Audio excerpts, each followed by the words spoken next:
Hello guys, तो welcome back to my YouTube channel. तो बिना किसी देर के हम लोग नया एपिसोड शुरू करते हैं। तो स्टोरी शुरू होती है इसके मेन कैरेक्टर चेन से, जो एक जोर की आवाज की वजह से बेहोश होने के बाद उठता है। उसने अपनी आंखें खोली तो सबसे पहले उसे आग दिखाई दी। जब उसने ध्यान से देखा तो समझा कि ये एक बॉन फायर है और कुछ लोग पार्टी कर रहे थे, पर उसने गलती से ये समझ लिया कि ये एक कैंप पार्टी है और वो इसे मिस नहीं करना चाहता था। अचानक उसे लजीज खाने की खुशबू आई, जिससे उसमें पार्टी ज्वाइन करने की उत्सुकता और बढ़ गई। और वहाँ खाना और खूबसूरत लड़कियां भी थी। जैसे ही उसने उनकी तरफ बढ़ने की कोशिश की, वो गिर गया और देखा कि उसे रस्सी से बांधा हुआ है। उसे समझ नहीं आ रहा था कि उसे क्यों बांधा गया है। फिर उसके सामने एक बड़ी सी स्क्रीन आई जो दिखाती थी कि उनका मिशन था 12 घंटे तक जिंदा रहना, जबकि प्रिमिटिव लोग उसका पीछा कर रहे होंगे। जल्द ही चैन बॉनफायर के आसपास कुछ आदमियों को घूमते हुए देखता है। वो सोचने लगता है कि ये लोग कहां से आए हैं। चैन ने उन प्रिमिटिव आदमियों को ये समझाने की कोशिश की कि कोई गलती हो गई है, लेकिन जैसे ही वो नजदीक आए, चैन को याद आया कि उसके साथ क्या हुआ था। फिर सीन 12 घंटे पहले पर शिफ्ट हो जाता है, जब चैन एक सुनसान आइलैंड पर एक रिवर से पानी पी रहा था। उसने सोचा कि कल ही वो अपनी बहन जैंग के साथ शॉपिंग कर रहा था, लेकिन नैप लेने के बाद वो एक अनजान आइलैंड पर उठ गया। चैन सोच रहा था कि शायद भगवान ने उसे सजा दी है। अचानक उसने कुछ आदमियों और एक लड़के को खेलते हुए देखा। उसने सोचा कि शायद ये लोग कॉस्प्ले कर रहे हैं, लेकिन वो चौंक गया जब छोटे लड़के ने उसे स्टिक से मारा। वो भागने लगा और उन्हें कहने लगा कि सीरियसली ना ले। फिर उसने सोचा कि शायद वो सिर्फ कोई फिल्म शूट कर रहे हैं, लेकिन ऐसा कुछ नहीं था। कुछ ही सेकंड में चैन ने अपने और प्रिमिटिव लोगों के बीच कुछ डिस्टेंस मेंटेन किया। उसने सोचा कि कोई भी उसे नहीं पकड़ सकता क्योंकि वो एक ट्रेन्ड रनर था, लेकिन उसे सरप्राइज मिला क्योंकि प्रिमिटिव लोग उस पर स्पेयर से अटैक करने लगे। अचानक उसके सामने फिर एक स्क्रीन आई जो दिखाती थी कि ये उसका मेन मिशन है। वो चौंक गया और सोचने लगा कि इसका मतलब आखिर है क्या। क्या ये कोई प्लान सिस्टम था, या फिर क्या वो किसी दूर दुनिया में ट्रैवल कर गया था। बहुत तेज भागते हुए उसे एक स्पेयर लगी और वो बेहोश हो गया। फिर सीन वापस प्रेजेंट टाइम पर शिफ्ट हो जाता है। चैन का सिस्टम दिखाता है कि उसने सर्वाइव कर लिया और अपने मिशन को कंप्लीट कर लिया। चैन को मिशन कंप्लीट करने का रिवॉर्ड मिला, एक सर्वाइवल पैकेज और एक एट्रीब्यूट पॉइंट। उसने इसे एक गेम सिस्टम के रूप में समझ लिया और सोचा कि शायद वो एक गेम वर्ल्ड में ट्रांसपोर्ट हो गया है। चैन ने सर्वाइवल पैकेज को खोला और उसे एक स्प्लिट माउंटेन एक्स रिवॉर्ड मिली थी। उसने वाइल्ड सर्वाइवल और बेसिक मेडिसिन में प्रोफिशिएंसी भी गेन की। इसका मतलब ये हुआ कि उसने प्रिमिटिव लोगों की लैंग्वेज समझना शुरू कर दिया। उसने दिमाग लगाया कि ये एक प्रिमिटिव वर्ल्ड होना चाहिए जहां सिविलाइजेशन अभी शुरू नहीं हुई है और सब कुछ अपनी अर्ली स्टेजेस में था। उसने सोचा कि गेम का ऑब्जेक्टिव बस इस वर्ल्ड में सर्वाइव करना है और एक सिविलाइजेशन बनानी है। चैंग ने सोचा कि सिस्टम उसे आखिर में प्रधानमंत्री या शायद गॉड भी बना देगा। उसने सिस्टम से कहा कि एट्रीब्यूट पॉइंट्स स्ट्रेंथ में डिस्ट्रीब्यूट करे और स्प्लिट माउंटेन एक्स को और इक्विप करे। जैसे ही ये सब हुआ, चैन ने जबरदस्त ताकत गेन की जो उसे आसानी से रस्सी तोड़ने में मदद करती है। लेकिन चैन को जल्दी ही प्रिमिटिव लोगों ने देख लिया, जिनका नाम था स्टोन बोन और लांगू। स्टोन बोन ने दूसरे लोगों को हुक्म दिया कि चैन को पकड़ ले और उसे भागने ना दे। स्टोन बोन और लांगू ने चैन के पास आके कहा कि वो भाग नहीं सकता। चैन ने एटीट्यूड से चिल्लाते हुए पूछा कि कैसे उन्होंने अपने भगवान का अपमान किया है। स्टोन बोन ने पूछा, कौन सा भगवान? उन्हें कुछ पता नहीं था। लांगू को देखकर चैन ने सोचा कि वो शायद लीडर है। उसने स्टोन बोन से कहा कि उसे स्वर्ग से भेजा गया है ताकि उन पे राज करे, और क्योंकि उन्होंने उसका अपमान किया है उसे उन्हें सजा देनी पड़ेगी। ये सुनते ही स्टोन बोन गुस्से में आ गया और चैन पर अटैक करने के लिए दौड़ा। चैन के सिस्टम ने एक नया मिशन दिखाया। उसे प्रिमिटिव लोगों को रोकना और उनका नेता बनना है। ये भी बताया कि अगर वो फेल हुआ तो उसकी स्प्लिट माउंटेन एक्स चली जाएगी। ये देखकर चैन टेंशन में आ गया क्योंकि बिना एक्स के वो ऐसे समय और जगह में सर्वाइव नहीं कर पाएगा। किसी भी हालत में ना हारने के लिए डिटरमाइंड चैन ने स्टोन बोन का अटैक ब्लॉक कर दिया, मगर जमीन उनके आसपास की फट गई। स्टोन बोन के अटैक के ताकत को देखकर चैन हैरान हो गया कि प्रिमिटिव लोग इतने ताकतवर हैं, लेकिन उसे पता था कि उसका शरीर एनहांस हो चुका है और अब वो भी कमजोर नहीं था। पूरी ताकत से चैन ने स्टोन बोन को पीछे धकेला और उसके सरप्राइज के लिए स्टोन बोन का हथियार आधा कट गया। प्रिमिटिव कैंप के सभी लोग चेन की ताकत देखकर स्टन हो गए। कुछ बुरा होने का एहसास होते ही चेन के दिल में एक अजीब सी फीलिंग आई। अचानक स्टोन बोन चिल्लाया और सबको हुक्म दिया कि चेन पर एक साथ हमला करे। हैरान चेन भागने लगा और सोचने लगा कि स्टोन बोन ने डुएल के लिए चैलेंज किया था, लेकिन अब पूरा गैंग एक 24 साल के लड़के के खिलाफ टीम अप कर रहा था। एक लड़का जब उस पर अटैक करने की कोशिश कर रहा था, चेन ने डॉजिंग करते हुए स्विफ्टली काउंटर किया। गुस्से में चेन ने उन्हें वार्न किया कि हद ना पार करे और कहा कि वो अकेले 5 लोगों को मार सकता है, और उसने डिमांड किया कि वो पीछे हटे। उसने सोचा कि अगर वो बारबेरियंस एक साथ उस पर अटैक करते हैं तो वो सेकंड्स में मारा जाएगा। अचानक चेन के सरप्राइज के लिए सभी बारबेरियन डर के भागने लगे। उसने सोचा कि क्या हुआ था, तभी उसके सिस्टम ने दिखाया कि उसका एक साइड मिशन है जिसमें उसे प्रिमिटिव लोगों की मदद करनी है और एक खतरनाक सेबर टूथ को भगाना है। चेन ने देखा कि मिशन ऑटोमेटिकली एक्सेप्ट हो गया था। चेन शुरू में मिशन पढ़कर कंफ्यूज था, लेकिन उसकी कंफ्यूजन तब खत्म हो गई जब उसने देखा कि एक सेबर टूथ टाइगर उसके पीछे खड़ा था। जैसे ही चेन ने उसे देखा, वो अपनी जान बचाने के लिए भागने लगा। टाइगर लगातार चेन का पीछा करते हुए उस पे अटैक कर रहा था। चेन टेंशन में था और सोच रहा था कि सब लोग उसे ही क्यों खाना चाहते हैं। उसे समझ में नहीं आया कि सिस्टम ने उसे ऐसा मिशन क्यों दिया है, जबकि एक बाइट ही उसके आधे शरीर को गायब कर सकती है। अचानक चेन को टाइगर के क्लॉ का एहसास हुआ, जिससे उसे बुरी चोट आई। उसने समझा कि सीधा लड़ना बेकार होगा, इसीलिए उसने अपने आप को शांत करने और समझदारी से सोचने का फैसला किया। उसने देखा कि आगे से धुआं उठ रहा था और याद किया कि सेबर टूथ टाइगर्स ज्यादातर जानवरों की तरह आग से डरते हैं। चेन ने सोचा कि इस इन्फो को अपने फायदे के लिए इस्तेमाल करेगा और सिचुएशन से निकलने का प्लान बनाने लगा। उसने टाइगर को सीधा सामने से चैलेंज किया। जब टाइगर ने अटैक किया, चेन ने नीचे से स्लाइड करने की कोशिश की, लेकिन उसकी हैरानी तब हुई जब टाइगर ने उसके शरीर को सरफेस की तरह इस्तेमाल करते हुए जंप किया। शॉक में होते हुए चेन फिर से भागने लगा और सोचा कि मूवीज पर भरोसा नहीं करना चाहिए, और कोई रास्ता ना देखकर उसने बॉनफायर की तरफ भागने का फैसला किया। रास्ते में पौधे और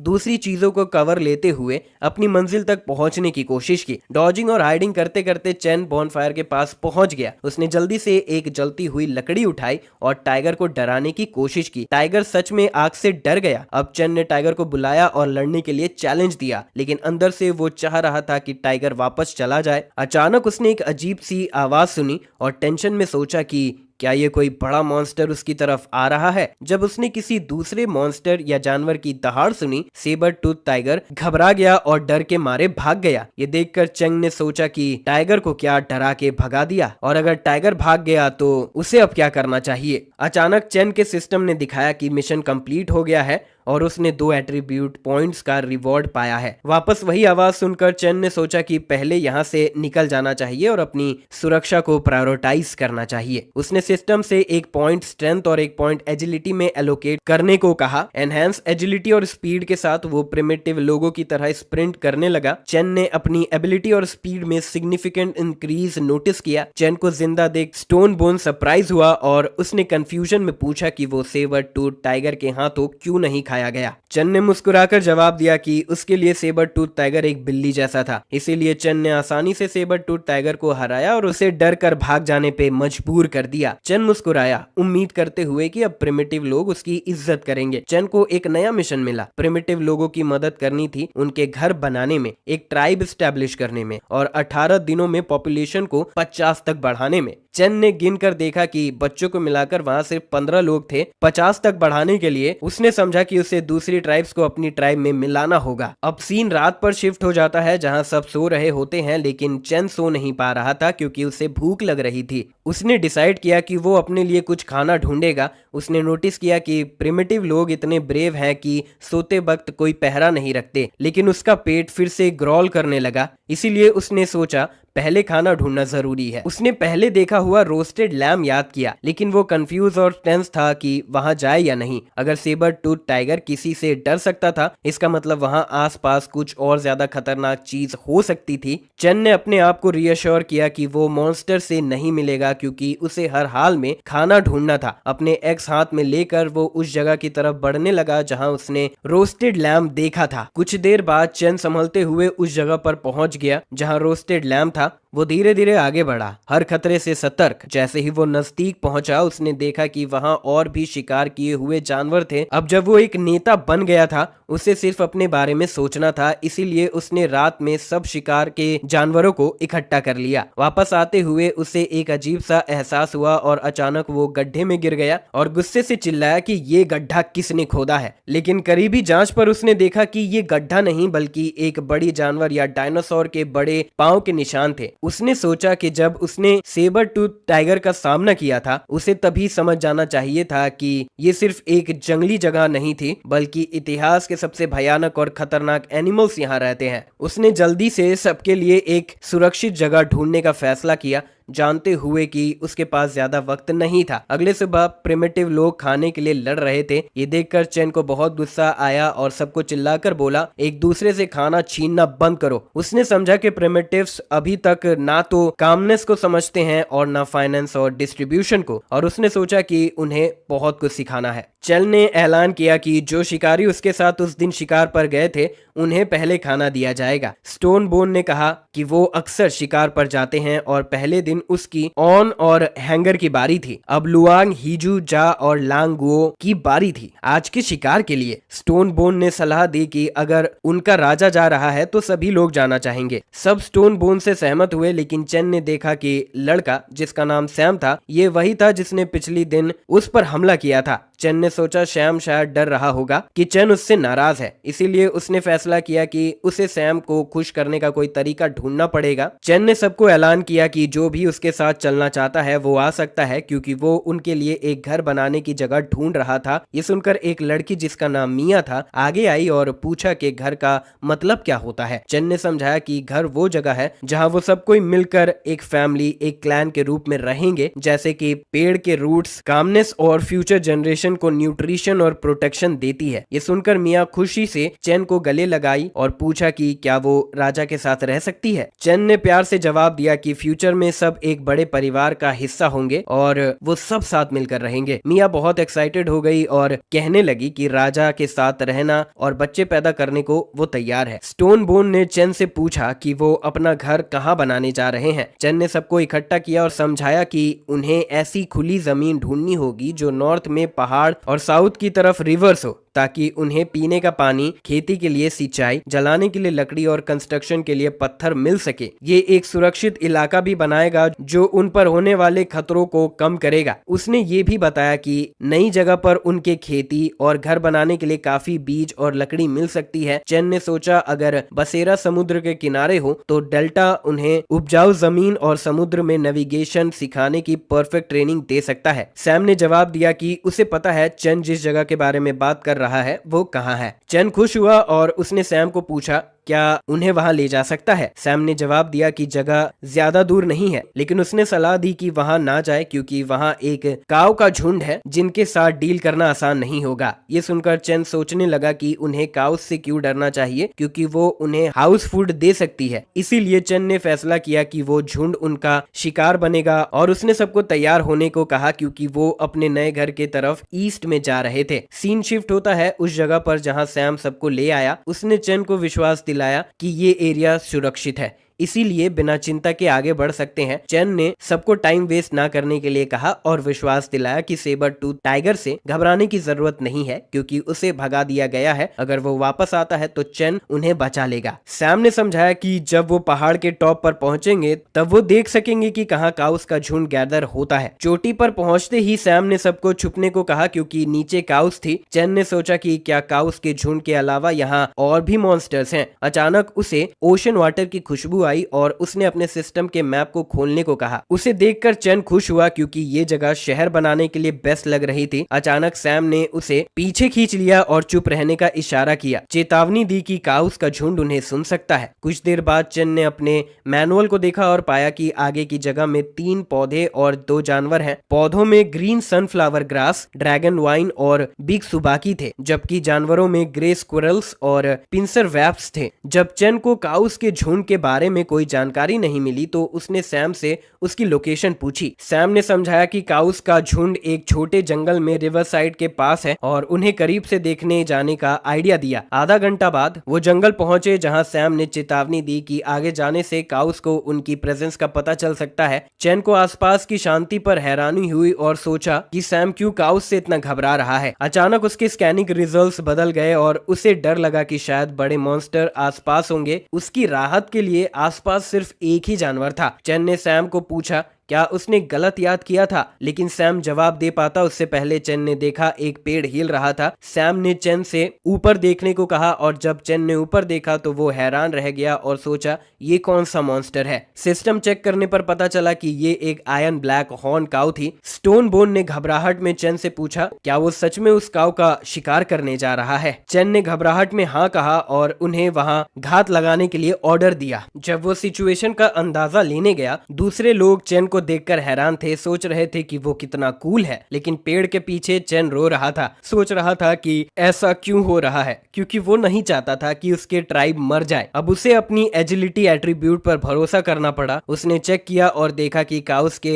हाथ भी उससे बड़े हैं, तो उसने सबसे छोटी गाय को ढूंढने की कोशिश की। शांत होकर चैन ने उसे ग्रीट करने की कोशिश की, लेकिन चैन को देखते ही काऊ के फेस का एक्सप्रेशन बदल गया और वो उस पर गरजने लगी। जैसे ही चैन नजदीक पहुंचा, पूरा झुंड उसका पीछा करने लगा। चैन रिवर तैर कर दूसरी तरफ गया, चिल्लाता हुआ कि उसका पीछा ना करे। इस बीच ट्राइब के लोग गलत समझ बैठे, सोच रहे थे कि उनका नेता चैन बहादुरी से पूरे झुंड को उन्हें सेफ रखने के लिए प्रोवोक कर रहा है, जबकि चैन बिना हेजिटेट हुए रिज से कूद गया और उस पर लैंड किया। अचानक पहाड़ हिला और चैन को समझ नहीं आया कि क्या हो रहा है। नीचे देखने पर उसने देखा कि एक काऊ पहाड़ से टकरा गई थी, क्योंकि वो खुद को रोक नहीं पाई। चैन के दिमाग में उन्हें नीचे गिराने का आइडिया आया, क्योंकि उसने देखा कि काऊ इतनी ऊंचाई पर चढ़ नहीं सकती थी। वापस आने पर चैन सोचने लगा क्या करे, क्योंकि वो नीचे उतर नहीं सकता था जब तक वो एग्रेसिव काउस नीचे उसका वेट कर रही थी। इसीलिए उसने ऊपर चढ़ने का फैसला किया। चैन मुश्किल से ऊपर चढ़ा और टॉप पर पहुंचने पर उसने जो देखा उससे हैरान रह गया। वही नजारा था जो उसने सोचा था। उसने फैसला किया कि इस परफेक्ट जगह पर एक पूरा साम्राज्य बनाएगा और अपनी यात्रा के शुरू होने पर खुशी महसूस की। दूसरी तरफ सैम ने देखा कि काउस का झुंड पीछे हट रहा था,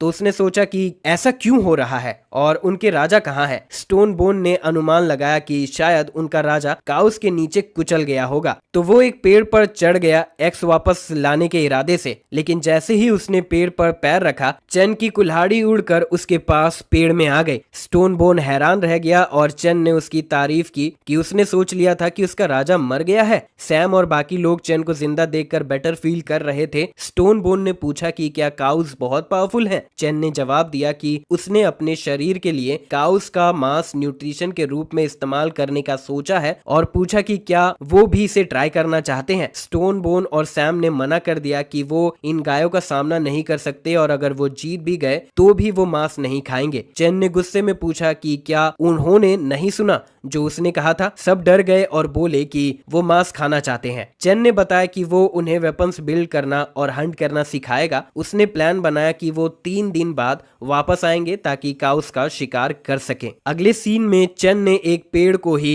एक ही बार में आधा काट दिया। सब उसकी ताकत देखकर शॉक रह गए, लेकिन स्टोन बोन आगे आया और चैन से पूछा कि उसने पेड़ क्यों काटा जबकि उसमें कोई फल नहीं लगता। चैन ने समझाया कि वो पेड़ का इस्तेमाल हथियार बनाने के लिए करेंगे, इसीलिए उन्हें ध्यान देना चाहिए कि वो क्या कर रहा है। उसने उन्हें लकड़ी के स्टिक से भाले बनाने की टेक्निक बताई। चैन ने देखा कि उसके पास वेपन्स बनाने का टेक्नोलॉजी एट्रीब्यूट बोनस है। चैन ने उन्हें हंटिंग के लिए भाला कैसे फेंकना है ये दिखाया। क्लैन वालों ने देखा और शॉक हो गए, क्योंकि पहले वो सिर्फ लकड़ी इकट्ठा करते थे और कभी सोचा नहीं था कि इसे इतने पावरफुली यूज किया जा सकता है। एक्साइटेड होकर सबने भाला इस्तेमाल करने की अपनी इच्छा जताई। चैन ने स्टोन बोन से कहा कि वो पहले ट्राई करे। जब स्टोन बोन भाला प्रैक्टिस कर रहा था, चैन और भाले बनाने लगा। कुछ ही घंटों में सब क्लैन वाले भाले की प्रैक्टिस करने लगे थे। जब वो प्रैक्टिस कर रहे थे, चैन ने लुआंग और हीजू जायो को एक साथ फाइट के लिए चैलेंज किया। दोनों ने गुस्से में आकर चेंग पर हमला किया, लेकिन चेन ने आसानी से उनके अटैक्स को डॉज कर लिया। चेन ने काउंटर अटैक किया और हुए जियो को बेहोश कर दिया।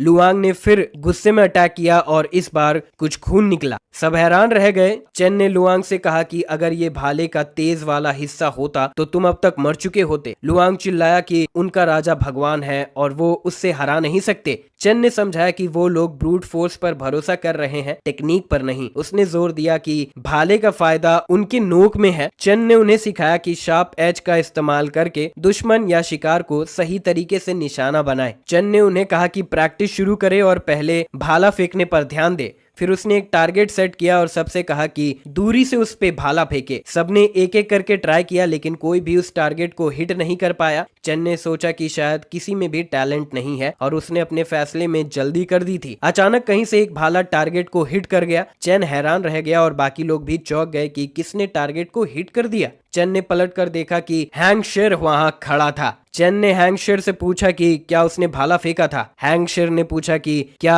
उसने जीत लिया। चेन ने हाँ कहा और उसे 2 भाले गिफ्ट में दिए। अचानक कोई आया और चेन को बताया कि एक जानवर उनकी तरफ आ रहा है। चेन ने सबको तैयार रहने को कहा लेकिन अंदर से खुश था कि वो इस शिकार से उन्हें कुछ एक्सपीरियंस दिला सकता है। एक जानवर जंगल से निकला और सबके सामने दहाड़ मारने लगा। चेन जानवर की तरफ जंप करते हुए चिल्लाया कि वो इसे रात को खाना बनाने वाले हैं। लड़ाई शुरू हुई और चेन ने सबको कहा कि उसके कमांड सुने, जानवर के इर्द गिर्द घेरा बनाए और उसके ऑर्डर्स का इंतजार करे। उसने जानवर पर हमला किया और जैसे ही उसने किया जानवर की रफ्तार धीमी पड़ गई। चेन ने स्टोन बोन और हैंगशर से कहा कि वो पीछे से भाला फेंके। जैसे ही उन्होंने हमला किया जानवर गुस्से में आ गया और जोर से चेन को पीछे धकेल दिया जिससे उसका भाला टूट गया। चेन को पता था कि उसे जल्दी कुछ करना पड़ेगा लेकिन उससे पहले हैंगशर ने भाला फेंका जो सीधा जानवर के मुंह में लग गया। चेन हैंगशर की एमिंग से अट्रैक्ट हुआ। धीरे धीरे सब लोग जानवर पर भाला फेंकने लगे और सैम एक पेड़ पर बैठा हुआ इंतजार कर रहा था।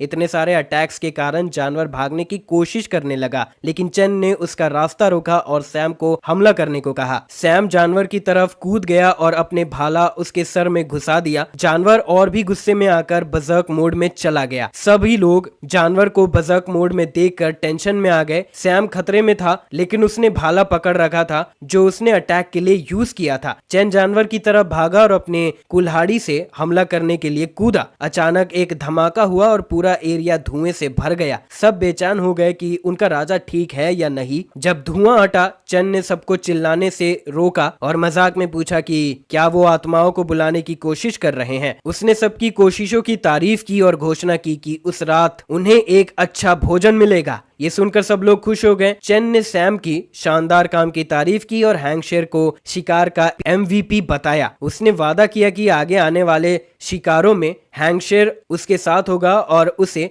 नए हथियार ट्राई करने के लिए मिलेंगे। सीन फिर से बदला और कुछ टाइम बाद स्टोन बोन दूसरे क्लैंस को बता रहा था कि कैसे उसने चेन की मदद करके जानवरों को हराया। मिया आसपास चल रही थी एक मांस का टुकड़ा लेकर और स्टोन बोन ने उसे कहा कि वो उसे दे दे लेकिन मिया ने मना कर दिया और कहा कि मांस उसके राजा के लिए रखा गया है। उसने फिर चेन को वो मांस ऑफर किया। चेन ने पूछा कि क्या वो इसे कच्चा खाने वाले हैं। मिया ने पूछा कि क्या इसमें कोई प्रॉब्लम है। चेन ने बताया कि उसे याद है कि उन्होंने आग का इस्तेमाल करके खाना पकाया था तो अब वो कच्चा मांस क्यों खा रहे हैं। मिया ने जवाब दिया कि वो पिछली बार की आग को संभाल नहीं पाए इसीलिए उन्हें कच्चा खाना पड़ रहा है। चेन ने सोचा कि आग सिविलाइजेशन की शुरुआत थी क्योंकि इसने इंसानों को जंगली जानवरों से बचने, सेफ रहने, कंफर्टेबल होके रहने और अपने फूड को न्यूट्रिशन वाला बनाने में मदद की थी। उसने सोचा कि क्लैन को पोटेंशियल देने के लिए वो उन्हें आग बनाना सिखाएगा। चेन ने सबको बुलाया ताकि वो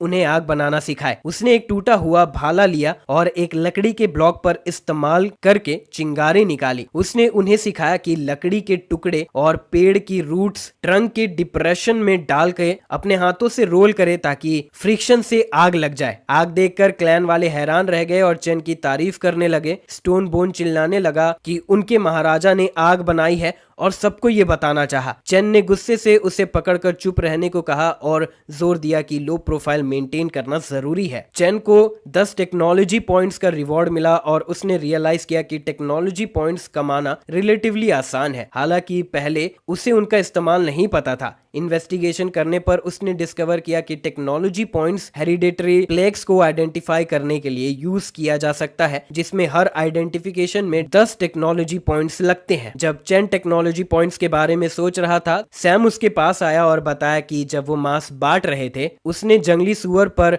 नर्सिंग के निशान देखे। उसने शक किया कि आसपास कब्स हो सकते हैं और सर्च करने पर उन्हें मिल गए। अचानक चेन को एक साइड क्वेस्ट मिला ताकि वो वाइल्ड बोर कब्स को घर पर पालने के लिए डोमेस्टिक कर सके। चेन ने मिया और सैम से कहा कि वो साथ जाएं और बोर कब्स को वापस ले आए। उसने उन्हें सावधानी से रहने और कब्स को चोट ना पहुंचाने के लिए कहा क्योंकि वो सब कब्स को चाहता था। मिया ने सैम का हाथ पकड़ा और वो दोनों वहां भागे जहां बोर कब्स थे। चेन ने सोचा कि एक पिग डाई बनाने का जब तक वो लौट कर आए, तो वो स्टोन बोन के पास गया और खाना बनाने के बाद आने को कहा क्योंकि उसके पास उसके लिए कुछ काम था। सीन फिर शाम को शिफ्ट होता है जहां स्टोन बोन ट्री वुड ले जा रहा होता है और अपने दोस्तों से पूछता है क्यों उनके किंग ने इतनी लकड़ी लाने को कहा है। जब वो वापस अपने डेन में आता है तो देखता है कि दूसरे लोग कुछ नया बना रहे हैं। हैरान होके वो हांगू से पूछता है वो क्या कर रहे हैं। हांगू जवाब देता है कि किंग ने इससे ग्रास रोप बनाने को कहा है और ये उन वाइन से मजबूत है जो पहले हम यूज करते थे। उसने ये भी समझाया कि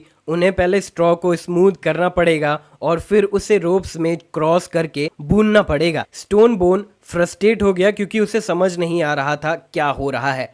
चेन ने स्टोन बोन से कहा वो सिर्फ वहां खड़ा ना रहे और लकड़ियां उनके पास लेके आए। उसने सबसे कहा कि वो लकड़ियां उठाए और ग्रास रोप को एक स्पेसिफिक तरीके से बांधे। उन्हें कम से कम 5 ऐसे वुडन फ्रेम्स बनाने थे। फिर उसने कहा कि वो वुडन फ्रेम्स को उन पिट्स में इंसर्ट करे जो उसने पहले से प्रिपेयर किए थे। उसके बाद उन्हें फ्रेम्स को ऊपर से बांधना था एक केज के शेप में बनाने के लिए और उसे स्ट्रॉ से कवर करना था एक ऑर्डिनरी मैनर में। जैसे ही ये तैयार हुआ पूरा ट्राइब पिगी स्टे हाउस के अंदर रश कर गया और फाइटिंग शुरू कर दी। सब वहां रहना और किंग के साथ बच्चे पैदा करना चाहते थे। ये देखकर चेन टेंस हो गया और कहा पिगी स्टे हाउस उनके लिए नहीं है। तभी सैम और मिया कब्स के साथ वापस आए। चेन ने सैम से कहा कि कब्स को पिगी हाउस में डाल दो जो उसने बनाया था। ये सुनते ही स्टोन बोन रोते हुए चेन की तरफ दौड़ गया और चिल्लाने लगा कि ये नहीं कर सकते। स्टोन बोन ने फिर से चेन से पूछा कि इतना अच्छा नेस्ट इन जंगली बोर्स को कैसे दिया जा सकता है। ऑन ने भी चेन को गले लगाया और स्टोन बोन की बात से सहमत होते हुए कहा कि सब लोग उस नेस्ट में रहना चाहते हैं। स्टोन बोन ने कहा कि वो एक घर चाहते हैं जहां वो किंग के साथ कडल कर सके। ये सुनकर चेन ने उन्हें गुस्से में दूर फेंक दिया और कहा कि वो किसी मर्द के साथ कडल नहीं करना चाहता। फिर उसने कहा कि अगर वो पिगी हाउस में रहना चाहते हैं तो रह सकते हैं, लेकिन जब वो कंफर्टेबल हाउसेस बनाएंगे तो इनमें से किसी का भी उनमें जगह नहीं होगा। और ये सुनने के बाद सब शॉक हो गए और सजेस्ट किया कि अगर कोई अच्छा नेस्ट अवेलेबल है तो उससे फर्क नहीं पड़ता कि वो कहीं और रहे और स्टोन बोन को उसमें रहने दो। लेकिन स्टोन बोन ने भी पिगी हाउस में रहने से मना कर दिया। चेन ने फिर सैम को कहा कि सारी बोर्स को पिगी हाउस में डाल दो।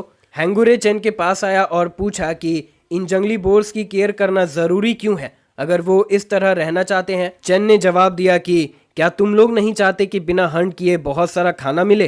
हैंगुरे खुश हो गया ये सुन के और हाँ कहा।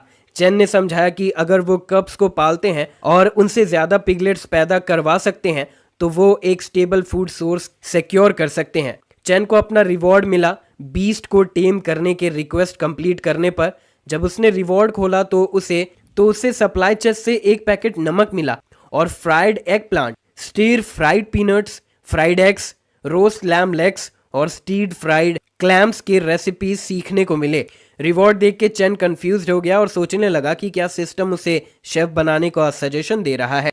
उनके डेवलप टेक्नोलॉजी को देखते हुए सिस्टम ने इंडिकेट किया कि इन रेसिपीज को कंप्लीट करने से स्पेशल रिवॉर्ड्स अनलॉक हो सकते हैं। रेसिपी देखते ही चेन ने डिसाइड किया कि वो कुकिंग ट्राई करेगा। रात को जब सब सो रहे थे सिर्फ चेन और सैम जाग रहे थे। चेन ने सैम को उसके रोज के हार्डवर्क के लिए प्रेज किया। सैम ने जवाब दिया कि उसे लगता है उसने उनके किंग के लिए परेशानी खड़ी कर दी जब उन्होंने उसे कैप्चर किया था, इसीलिए उसे लगा था कि उसके लिए कुछ हार्डशिप्स इंड्योर करना सही है।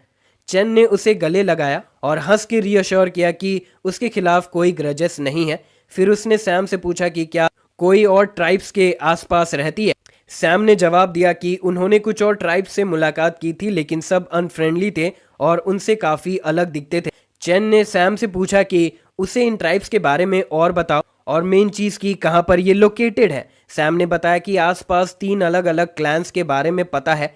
कोकोनट ग्रेव क्लैन, बे क्लैन और जाइंट स्टोन क्लैन। उसने मेंशन किया कि ये सब काफ़ी दूर हैं और उनकी टेरिटरीज तक पहुंचने में कम से कम एक दिन और रात लगती है। चेन ने सैम से हर क्लैन के डिटेल्स मांगे। सैम ने बताया कि कोकोनट ग्रोव क्लैन में 30 से 40 मेंबर्स हैं जो कन्फ्लिक्ट्स पसंद नहीं करते और लॉन्ग जर्नीज में स्किल्ड है। उनकी लीडर एक फॉर्मिडेबल वुमेन है। फिर सैम ने बे क्लैन के बारे में बताया जो भी 30 से 40 मेंबर्स का था और जो देखने में काफ़ी डरावने लगते थे। उसने मेंशन किया कि बे क्लैन हमेशा इंटरनल कन्फ्लिक्ट्स में एंगेज रहता है। आखिर में सैम ने जाइंट स्टोन क्लैन के बारे में बताया जो सबसे पावरफुल था और सबसे ज़्यादा पॉपुलेशन रखता था। ये टिपिकली साउथ वेस्ट का एक माउंटेन पर रहते हैं और सिर्फ कभी कभी एक्टिविटीज़ के लिए नीचे आते हैं।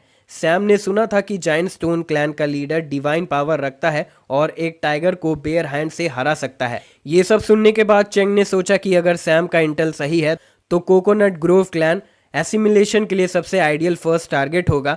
उसने रीज़न दिया कि दूसरे ग्रुप्स में बहुत कॉम्प्लेक्सिटीज़ और पोटेंशियल कॉन्फ्लिक्ट्स हैं, इसीलिए उन्हें कॉन्कर करने के लिए एक पीसफुल वे फाइंड करना होगा ताकि तभी चेन ने अपने पीछे किसी को महसूस किया। चेन ने पीछे मुड़कर देखा तो मिया उसे गले लगा रही थी।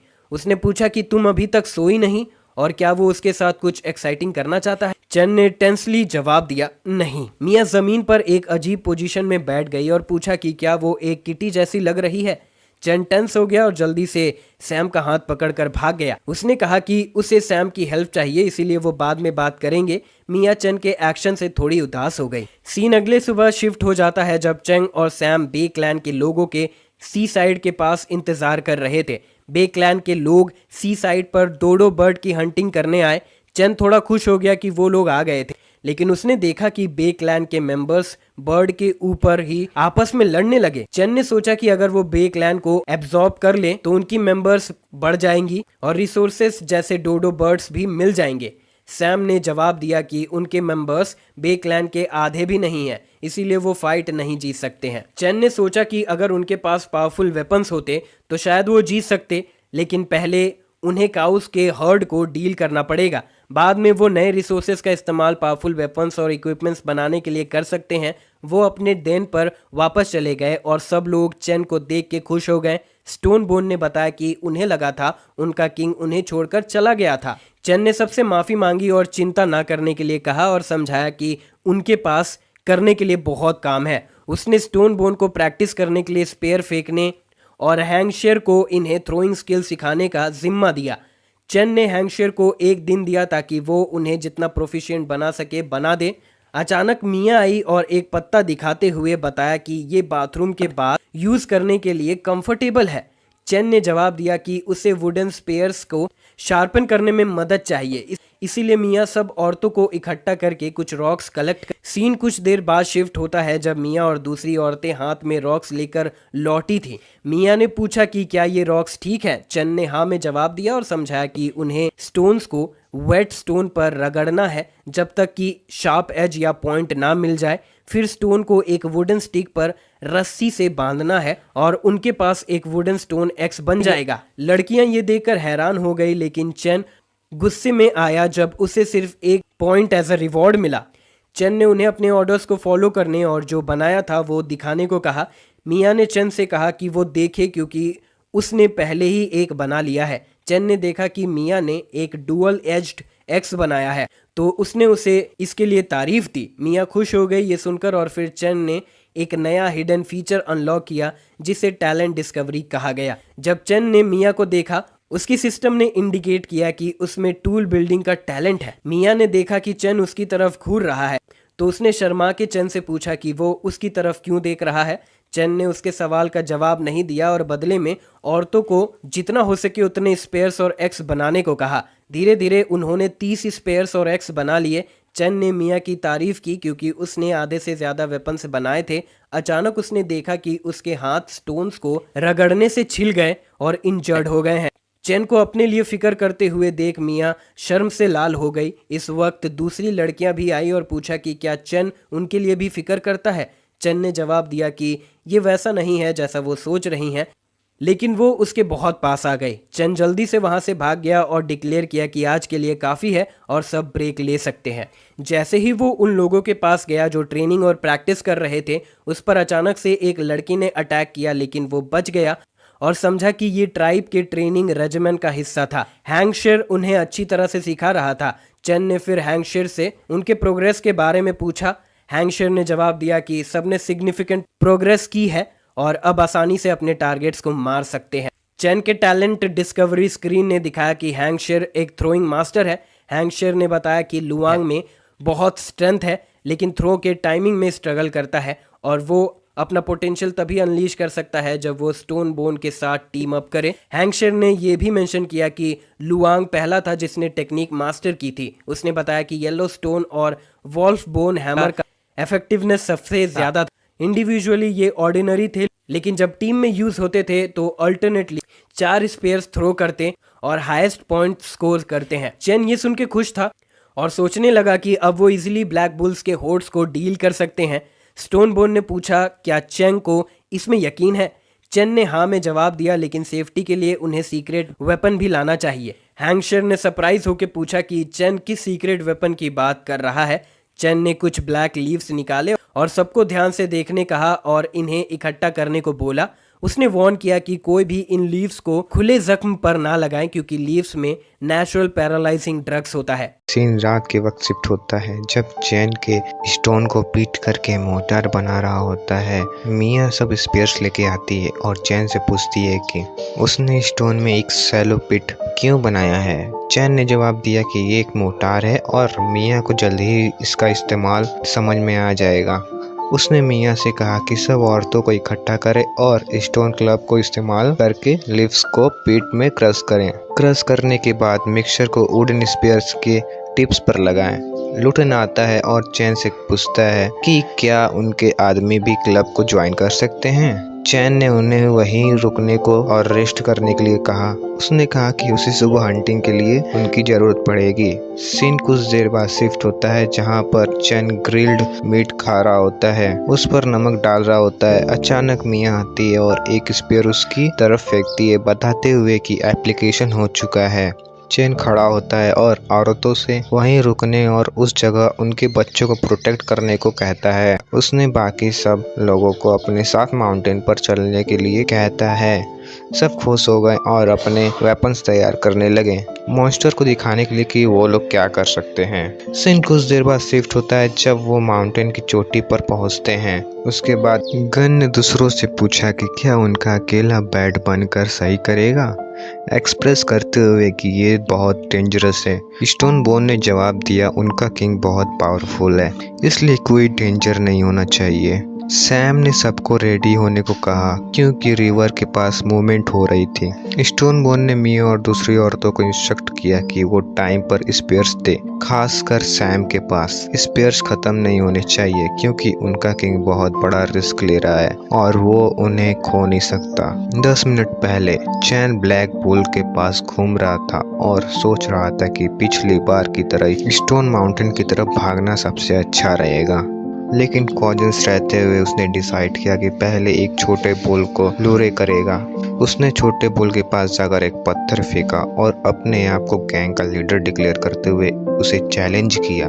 ये सुनकर ब्लैक बुल फ्यूरियस हो गया और अचानक 3 बुल चैन का पीछा करने लगे। भागते हुए चैन ने स्टोन बोन से पहले ब्लैक बुल पर एम करने को कहा। स्टोन बोन ने जल्दी से सबको रेडी होने का ऑर्डर दिया और फिर सबने एक साथ स्पेयर्स फेंकी। ये काम कर गया, ब्लैक बुल इंजर्ड हो गए।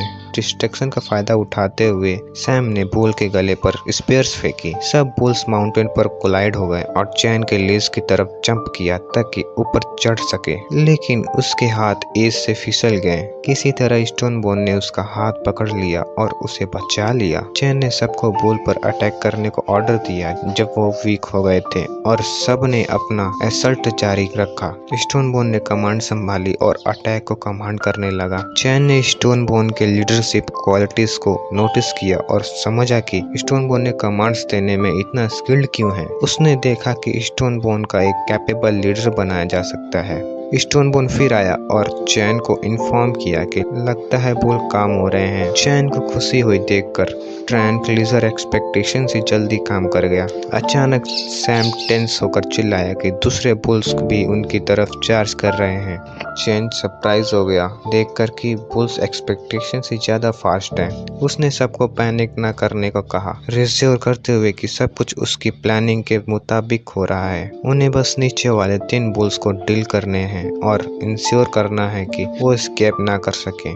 ब्लैक बुल पीछे हटने की कोशिश कर रहे थे लेकिन बहुत धीरे धीरे मूव कर रहे थे। ये देखकर चैन को समझ आया कि पॉइजन ऑलरेडी काम कर रहा था, तो उसने दूसरों से कहा कि बुल के पैर पर एम करें और उन्हें स्किप ना करने दें। स्टोन बोन ने सबको स्पेयर्स फेंकने को कहा और उसके साथ ही 3 बुल्स गिर गए और जमीन पर पड़े रहे। चैन ने उन्हें रोकने को कहा लेकिन स्टोन बोन ने बोला कि अभी चैन को सॉफ्ट हार्टेड होने का टाइम नहीं है, क्योंकि उन्हें इन 3 बुल को डील करना है इससे पहले कि दूसरे पहुंच जाए। चैन ने पूछा कि कितने स्पेयर्स बचे हैं। मियाँ ने जवाब दिया कि उनके पास 28 स्पेयर्स हैं। फिर चैन ने सैम से कहा कि देखो कितने बुल्स झुंड में आ रहे हैं। चैन ने जवाब दिया कि लगभग 20 बुल हैं। चैन ने फिर समझाया कि इसलिए उसने उन्हें रोकने को कहा था क्योंकि उसके पास लिमिटेड स्पेयर्स हैं। हैंगर ने पूछा कि क्या गिव अप करने का मतलब है कि 3 ब्लैक बुल को डील करने का उनका सब एफर्ट्स वेस्ट हो गया। चैन ने जवाब दिया कि ये सिर्फ प्लान का हिस्सा था। उसने कभी नहीं सोचा था कि पूरे झुंड के सामने सिर्फ कुछ स्क्वाड्स मेंबर के साथ किए जाएं। शुरू से ही गोल था कि बुल्स के लीडर को गिराना, क्योंकि उसके बाद बाकी के ब्लैक बुल्स बस इधर उधर भाग जाते। लीडर को लूरे करने के लिए उन्हें कुछ बैट चाहिए थी, इसलिए चैन को इन ब्लैक बुल को जिंदा रखना जरूरी था और उन्हें जाने नहीं दे सकता था। चैन ने ये बताया कि उसका असल प्लान सिर्फ एक बुल को बैट के रूप में यूज करना था, लेकिन एक्स्ट्रा 2 बुल से डील करने में काफी स्पेयर्स का इस्तेमाल हो गया। अचानक सैम ने चिल्लाते हुए कहा कि उसने ब्लैक बुल्स के लीडर को देखा जो एक जाइंट मॉन्स्टर जैसा लग रहा था। बुल्स का लीडर गर्जा और सब माउंटेन की तरफ दौड़ने लगे। टक्कर मारने के लिए पहले चैन और बाकी सोचने लगे कि क्या बुल्स पागल हो गए हैं, लेकिन जल्दी ही चैन को समझ आया कि बुल का बॉस लड़ने का इरादा नहीं रखता। अचानक उन्होंने देखा कि माउंटेन गिरने लग रहा था। चैन ने सबको जल्दी से पीछे हटाने और कवर लेने के लिए चिल्लाया, लेकिन मिया टाइम पर नहीं पहुंच पाई और गिर गई। ये देखकर चैन बिना सोचे समझे जमीन पर कूद गया और गन ने उसके साथ आने को कहा। हाउजियों और लैंगो भी नीचे आकर मदद करने लगे। अब वॉर का वक्त आ गया था और सबको लड़ना ही था। हिजुजिया ने गन से पूछा कि क्या उन्हें बुल से लड़ने जाना चाहिए। गन ने जवाब दिया कि बिना सोचे समझे एक्ट ना करें और लीडर को कॉल का इंतजार करें। चैन टेंस हो गया ये सोच कर कि बुल बॉस ने उसके ट्रैप को देख लिया था और वो बुल की इंटेलिजेंस से हैरान था। स्टोन बोन ने माउंटेन पर बचे लोगों से कहा कि अपने लीडर को प्रोटेक्ट करने जाए, लेकिन चैन ने चिल्लाकर उन्हें रोका और जोर दिया कि उन्हें ऊपर से स्पेयर के साथ अटैक करना चाहिए। अब फाइट शुरू हुई, सब लड़ने लगे। चैन ने अपनी एक्स उठाई जबकि दूसरे स्पेयर्स और स्टोन एक्स यूज कर रहे थे। टीम वर्क के थ्रू वो अपने आप को डिफेंड करते हुए और बुल्स पर कोऑर्डिनेटेड स्ट्राइक्स करते हुए लड़ रहे थे। उन्होंने काफी बुल्स को इंजर कर दिया था। मौका देखते हुए स्टोन बोन ने माउंटेन पर मौजूद लोगों से कहा कि वो भी बुल्स पर स्पेयर्स फेंके।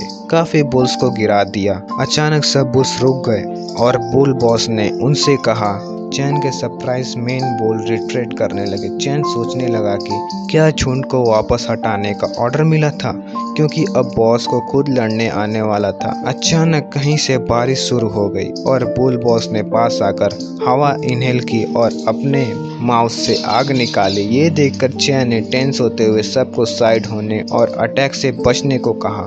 अटैक इतना पावरफुल था कि उसने माउंटेन में एक होल बना दिया और टॉप तक एक रास्ता क्लियर कर दिया। सब ट्राइब्स डर गए थे। ये अटैक देखकर सोच रहे थे कि ये एक साउंड वेव था।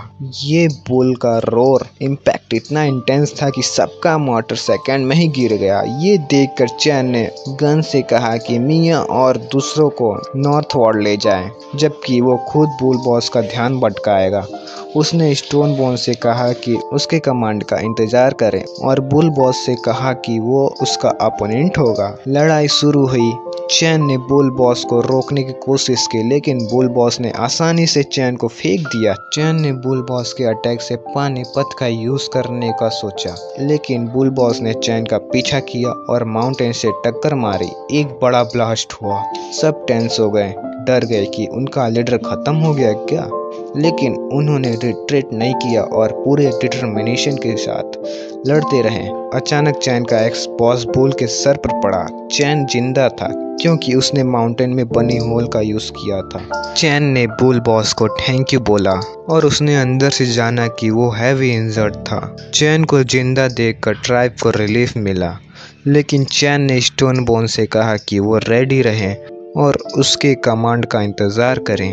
गन और हिजुसियो बुल बॉस का ध्यान भटकाने लगे थे ताकि चैन पीछे से अटैक कर सके। गन ब्रेवली बुल बॉस की तरफ जंप किया, लेकिन उसके हॉर्न से इंजर्ड हो गया। चैन ने जल्दी से इंटरवेन किया और बुल बॉस के फेस पर अटैक करके गन को हॉर्न से फ्री किया। बुल बॉस ने फिर से फ्लेम अटैक किया, लेकिन सब बच गए। चैन ने रिटलिएट करके बुल बॉस के बॉडी पर वॉन्ड क्रिएट किया। फिर चैन ने स्टोन बोन और सैम से कहा कि स्पेयर्स को वॉन्ड पर फेंकें। उन्होंने सक्सेसफुली एम किया और बुल बॉस गिर गया। सब सोचने लगे कि क्या उन्होंने जीत लिया और विक्ट्री सेलिब्रेट करने लगे, लेकिन चैन कंफ्यूज रहा क्योंकि बुल्स का झुंड अभी भी अटैक नहीं कर रहा था। अचानक बुल बॉस उठ गया और चैन पर फ्यूरियस फ्लेम थ्रोवर अटैक किया। स्टोन बोन और सैम शॉक हो गए और चैन भी टेंस हो गया था क्योंकि उसने अपने गार्ड डाउन कर दिए थे। अब बुल बॉस ने स्पेयर को अपने बॉडी से निकाला और चैन की तरफ फेंका।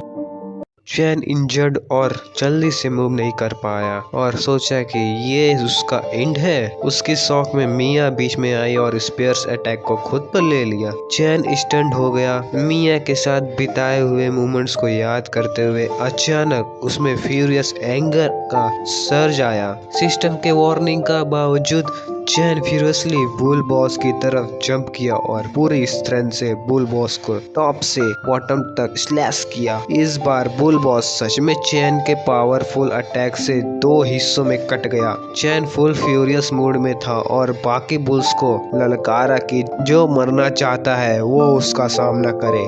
जैसे ही चैन आगे बढ़ा, बुल्स ने रिट्रीट करना शुरू कर दिया और भाग गए। बाद में चैन रिलीव फील किया, लेकिन उसका सिस्टम इंडिकेट किया कि उसकी लाइफ डेंजर में है। अचानक उसने खून ठोका और फेंट होने लगा। सब उसके पास आकर चेक करने लगे, लेकिन बेहोश होने से पहले उसने मिया को देखा और सबको हीमेटैटिक ऑइंटमेंट लगाने को कहा। सीन शिफ्ट होती है कुछ दिन बाद एक पिगी में, जहाँ चैन ने बेहोशी से उठकर देखा। आयु उसके सामने खड़ी थी।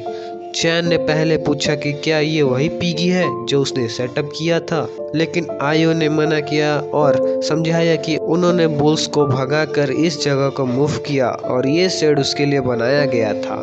उसने चैन से कहा कि वो लेट जाए जब तक वो सबको इन्फॉर्म करते हैं कि वो उठ गया है। चैन ने आयु से पहले मिया और लैंगियो चू के बारे में पूछा। आयु ने जवाब दिया कि जब उन्होंने लैंगियो चू को पाया तो वो अपनी आखिरी सांस ले रहा था, लेकिन उठने के बाद जल्दी रिकवर कर गया। लैंगियो बाहर खड़ा था, गार्डिंग कर रहा था। चैन तब से आयु के साथ था जब से उसने ये बताया कि मिया की चोट थोड़ी ज्यादा शवर थी, लेकिन राजा के डिवाइन मेडिसिन के कारण जब तक मिया थोड़ा और रेस्ट करेगी वो ठीक हो जाएगी। बाकी सब भी अच्छे थे। चैन रिलीव्ड और खुश था कि सब ठीक थे। आयु एग्री किया कि सबकी हेल्थ 4 दिनों में स्टेबलाइज हो गई थी। ये सुनकर चैन शॉक्ड हो गया और पूछा कि उसका क्या मतलब था कि 4 दिन। चैन ने सिस्टम से चेक किया और रियलाइज किया कि सच में 4 दिन गुजर चुके थे और अब उसके पास मिशन कंप्लीट करने के लिए सिर्फ 11 दिन बचे थे। आयु भी कंफ्यूज थी और नोट किया कि उसका राजा अक्सर सोच में डूबा रहता था बिना किसी वजह के। हवा में घूरते हुए उसने खड़ा होने की कोशिश की, लेकिन कर नहीं पाया। आयु ने चैन से कहा कि रेस्ट करे, लेकिन उसने इंस्टिंक्ट किया कि वो ठीक था और उसने कहा कि तुरंत स्टोनबोर्न को बुलाओ। उसने मना कर लिया और सेट से जल्दी बाहर चली गई और चैन को रियलाइज हुआ कि बिना कॉम्बैट या डिटरेंट पावर के अगर ये सीक्रेट बाहर आ गया तो उनका मिशन एक पल में फेल हो सकता है।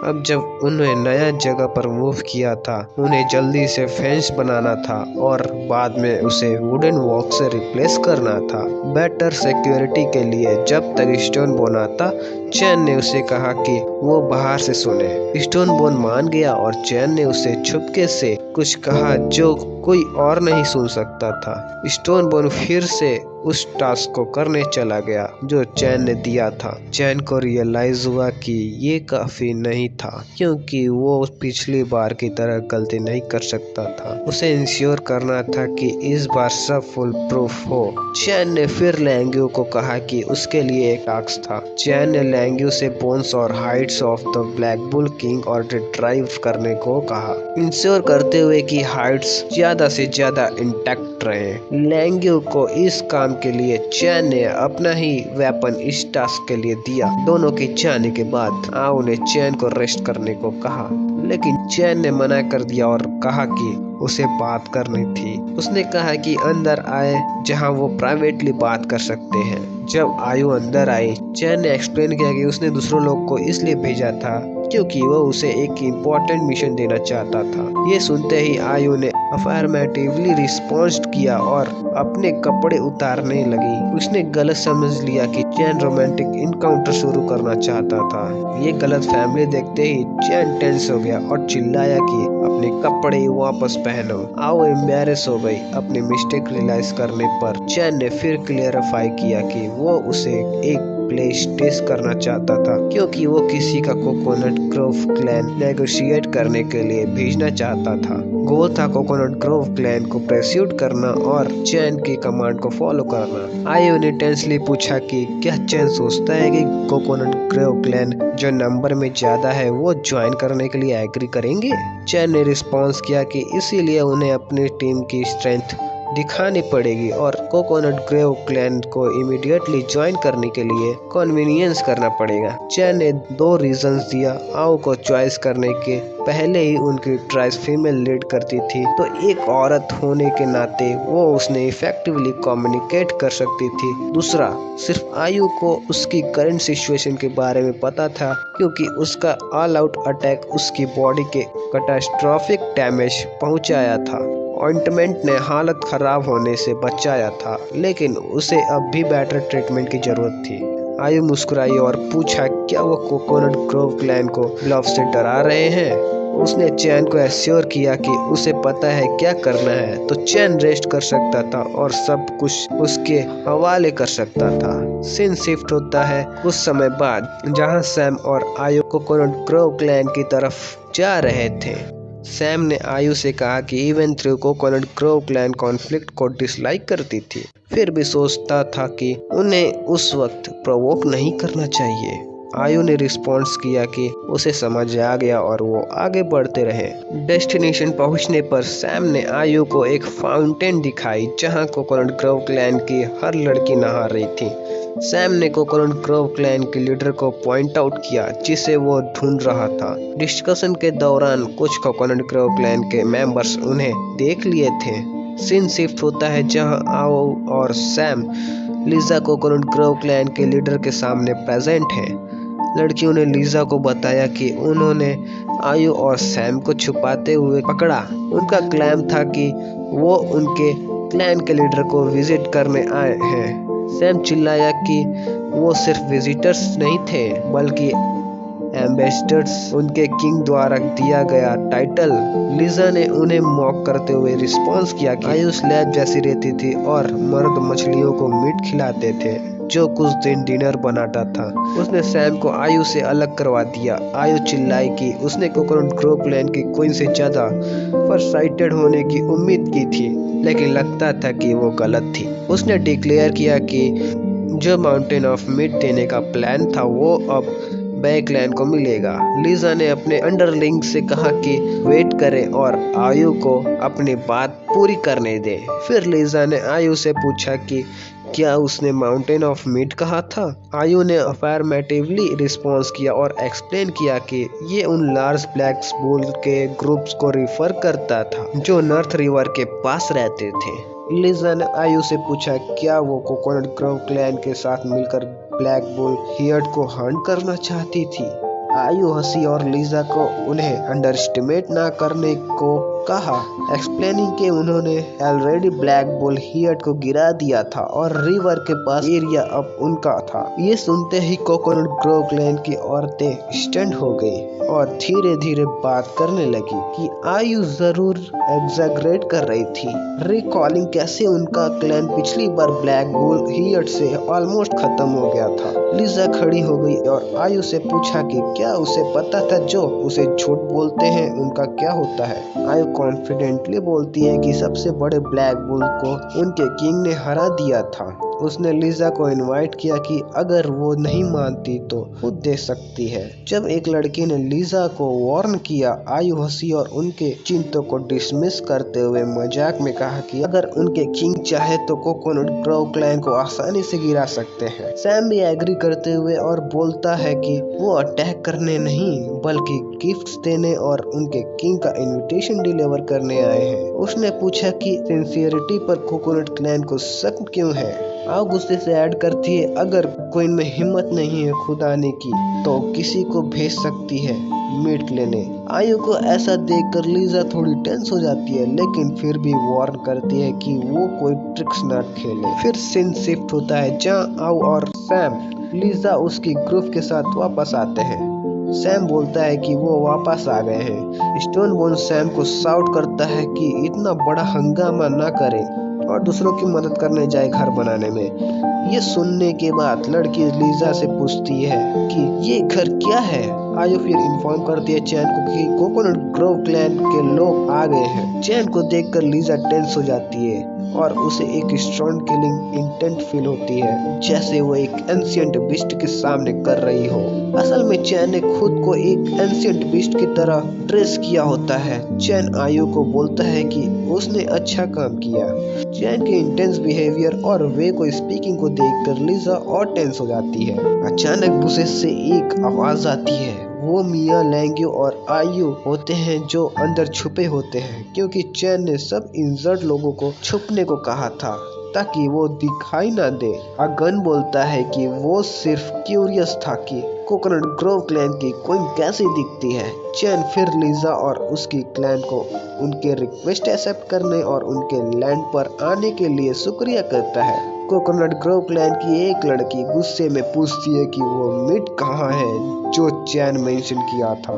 चैन क्लेमली रिस्पॉन्स करता है कि वो बस पास ही है, वो जितना चाहे ले सकते हैं। जब वो लोकेशन पे पहुंचते हैं तो स्टैंड हो जाते हैं एक लिटरल माउंटेन ऑफ मीट देखकर। रीजन और लैंग्यू मीट कट कर रहे होते हैं। कोकोनट ग्रोव क्लैन की एक लड़की आगे बढ़कर मीट लेने जाती है लेकिन उसे बताया जाता है कि मीट टफ है। जब वो स्टिक मीट कट करने की कोशिश करती है, स्टिक प्रेशर से टूट जाती है। ये देखकर लुएंग और ह्यूजेन हंसने लगते हैं। लड़की चिल्लाकर पूछती है कि उन्हें क्या इतना फनी लग रहा है और बोलती है कि वो लकी है जो बुल्स के डिस्प्यूट के टाइम उन्हें पकड़ लिया। हिजन गुस्से में पूछता है कि क्या लड़की उनसे लड़ना चाहती है। अचानक चैन का एक्स जमीन पर स्लैम करता है। कोकोनट ग्रोव क्लैन के लड़कियों को डरा देता है और सब टेंस हो जाते हैं। चैन ने एक्स फेंका था ताकि उन्हें अलग कर सके और फाइटिंग रोक सके। लिजा नर्वसली पूछती है कि ये कैसा वेपन है। ये हमारे आयरन वुड ब्रांचेस और बोन नाइफ से बेटर है। चैन फिर बोलता है कि वो उसका पेंगो एक्स यूज करे मीट कट करने के लिए कोकोनट ग्रोव क्लैन के लिए। ह्यूजेन पूछता है कि वो लड़कियों की मदद क्यों कर रहा है जब वो पहले प्रोवोक कर चुकी है। चैन गुस्से में बोलता है कि ऑर्डर फॉलो करे। ह्यूजेन रिलक्टेंटली टास्क करता है और लड़कियों को बोलता है कि वो लकी है।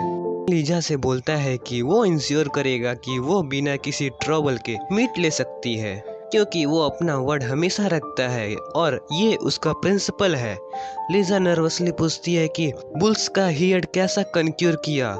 चैन रिस्पॉन्स करता है कि ये फ्यूचर डेवलपमेंट है पर डिपेंड करता है चाहे वो म्यूचुअल अंडरस्टैंडिंग हो या पर्सनल एक्सपीरियंस। फिर वो लिजा से बोलता है कि दिन खत्म करें, मीट ले और चलें लीजा कहती है कि वो बहुत कोल्ड हार्टेड लगता है।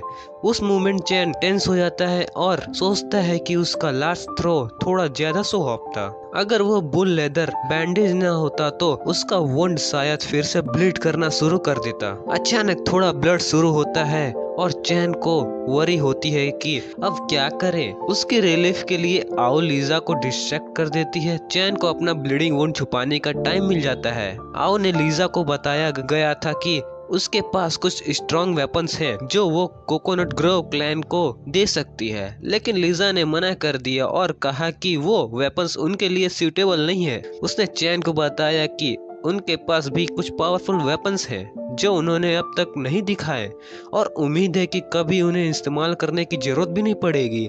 लीजा ने फिर अपने क्लैन मेंबर्स को बोला कि जितना ले सकते हैं ले और वापस चले। आओ ने कहा कि अगर वो काफी नहीं हो तो वो वापस आ सकती हैं, लेकिन बेहतर होगा कि वो जल्दी आए क्योंकि दूसरी क्लैंस को भी उनका हिस्सा चाहिए। वापस आ जाते वक्त लीजा ने पूछा कि इन्वेस्टिगेशन कैसा चल रहा है। अचानक कुछ और लड़कियां आई और कोइन को रिपोर्ट दी। पता चला कि लीजा ने कुछ लड़कियों को छुपा के सब कुछ ऑब्जर्व कराने के लिए असाइन किया था। एक लड़की ने जिसका नाम माया था, उसने बताया कि उन्होंने लड़कों को कुछ बनाते देखा जिसे वो घर कह रहे थे और अंदर कुछ बोर्स हो सकते हैं क्योंकि उन्होंने उनकी ग्राउल सुनी थी। ये सुन के लीजा स्टैंड हो गई और सोचा कि क्या चैन ने सच में बोर्स के लिए इतना अच्छा घर बनाया है। मैया ने और भी इनक्रेडिबल चीज बताई कि चैन की क्लैन ने फायर गॉड का पावर मास्टर कर लिया है। लीजा ने रिस्पॉन्स किया कि ये इम्पॉसिबल है। मैया ने एक्सप्लेन किया कि उन्होंने उन्हें हवा में से आग बनाते देखा ताकि वो मीट रोस्ट कर सके। मैया ने कुछ और कहने की कोशिश की लेकिन हेजिटेट किया। लीजा ने उसे बोला कि वो बिना हेजिटेट किए सब बताए। मैया ने बताया कि चैन के क्लैन में बस सिर्फ 10 लोग हैं जिसमें कुछ बच्चे और बुजुर्ग हैं। उसने ये भी मेंशन किया कि उसे लगता है चैन के क्लैन में अपनी असली पॉपुलेशन साइज छुपाई है। लीजा ने पूछा कि मैया ने और केयरफुली सर्च क्यों नहीं किया। मैया ने रिस्पॉन्स किया कि क्योंकि पास के पेड़ काट दिए गए थे, वो बिना एक्सपोज किए हुए करीब नहीं आ सकती थी, इसलिए वो सिर्फ वुड्स में छुपकर दूर से ऑब्जर्व कर सकती थी। लीजा ने ओके कहा और अचानक उन्हें एक हंटर से मारना शुरू कर दिया। उसने फिर वार्न किया कि अगर अगली बार उन्होंने फिर से एक्सक्यूजेस बनाए तो नतीजा सिंपल वाइपिंग से ज्यादा होंगे। मैया ने झुक कर लीजा को शुक्रिया किया कि उन्हें ज्यादा सर्व पनिशमेंट नहीं दी। सीन शिफ्ट होती है चैन की जगह पर जहां वो रिलीफ था और आओ उसकी हेल्थ के बारे में पूछने आई। चैन ने रिस्पॉन्स किया कि बुल्स के हेयर से डील करने में उस पर स्ट्रॉन्ग इफेक्ट डाल रही थी। चैन ने नोटिस किया कि आओ इलाक्विंस का टैलेंट रखती थी। आओ ने पूछा कि कोकोनट ग्रोव क्लैन की क्वीन से कंपेयर करे तो चैन उसे पसंद करेगा। चैन ने टेंसली पूछा कि वो कुछ गलत ना समझे। चैन ने फिर आओ से कहा कि जो लोग बाहर छुप रहे हैं उन्हें अंदर आने दें और उसकी मदद करे रिकवर होने में। उसने ये भी मेंशन किया कि वो लैंग्यू को इंटरेस्ट गार्ड करने के लिए रखेगा जब तक वो फुल रिकवर नहीं हो जाता। आओ ने ओके बोला और फिर मेंशन किया कि चैन बहुत कूल लग रहा था। ये सुन के चैन एम्बैरेस्ड और ब्लश कर गया। अचानक सैम आया और बोला चैन सच में अमेजिंग है क्योंकि कोकोनट ग्रोव क्लैन ने वैसे भी ऑब्जर्वेशन पोस्ट लगाई थी जैसे चैन ने सस्पेक्ट किया था। चैन ने सैम से पूछा कि जो दूसरा टास्क उसने असाइन किया था उसका क्या हुआ। सैम ने रिस्पॉन्स किया कि वो हो गया और एक्सप्लेन किया कि कोकोनट ग्रोव क्लैन ने सिर्फ वही देखा जो चैन ने उन्हें देखने दिया और जो नहीं देखना चाहिए था वो नहीं देखा।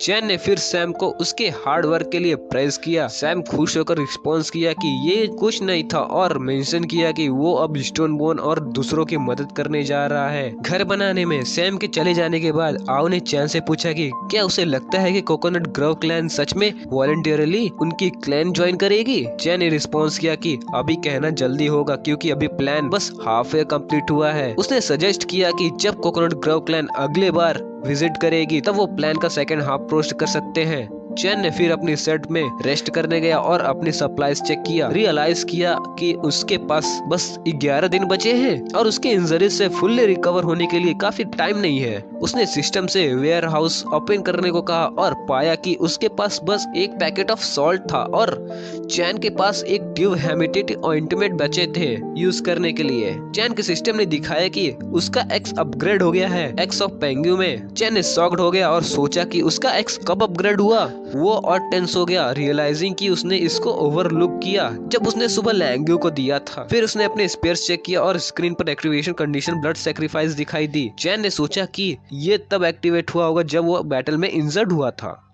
चैन ने सोचा कि क्या बाकी वेपन्स में भी हाइडन एट्रीब्यूट हैं जैसे उसके एक्स में है, लेकिन फिर इस विचार को डिसमिस कर दिया क्योंकि एक्टिवेशन कंडीशन हर वेपन्स के लिए होंगी, वो भी अलग अलग। चैन ने इसको फतेह पर छोड़ने का फैसला किया। उसने बचे हुए आइटम्स चेक किया और लेकिन सिर्फ उसके लिए काफी बचा था। चैन डिसाइड किया कि इस क्रिटिकल मोमेंट के लिए सेव करेगा, वरना वो अपने एक्स को स्विंग करके नियर बाय क्रिएचर को हंट कर सकता था। चैन ने सोचा कि कोकोनट ग्रोव क्लैन ने जितना मीट लिया था वो 2 दिन के लिए काफी और टाइम लिमिटेड था, इसलिए उसे अभी सैम पर भरोसा करना होगा।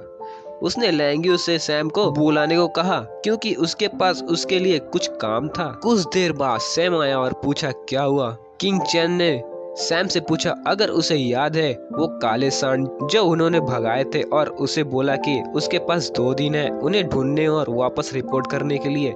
ये सुनकर सैम तुरंत भागने लगा ताकि अपना काम पूरा कर सके और चिल्लाते हुए बोला कि वो जल्दी ही वापस आएगा उन काले सांड को ढूंढने के बाद। इस बीच चैन ने सोचा कि सब लोग मेहनत कर रहे हैं तो उसने फैसला किया कि सभी क्लैन मेंबर्स के लिए कुछ गिफ्ट तैयार करेगा। जब तक सैम बाकी काले सांड को ढूंढ रहा था, चैन गिफ्ट्स बनाने में लग गया।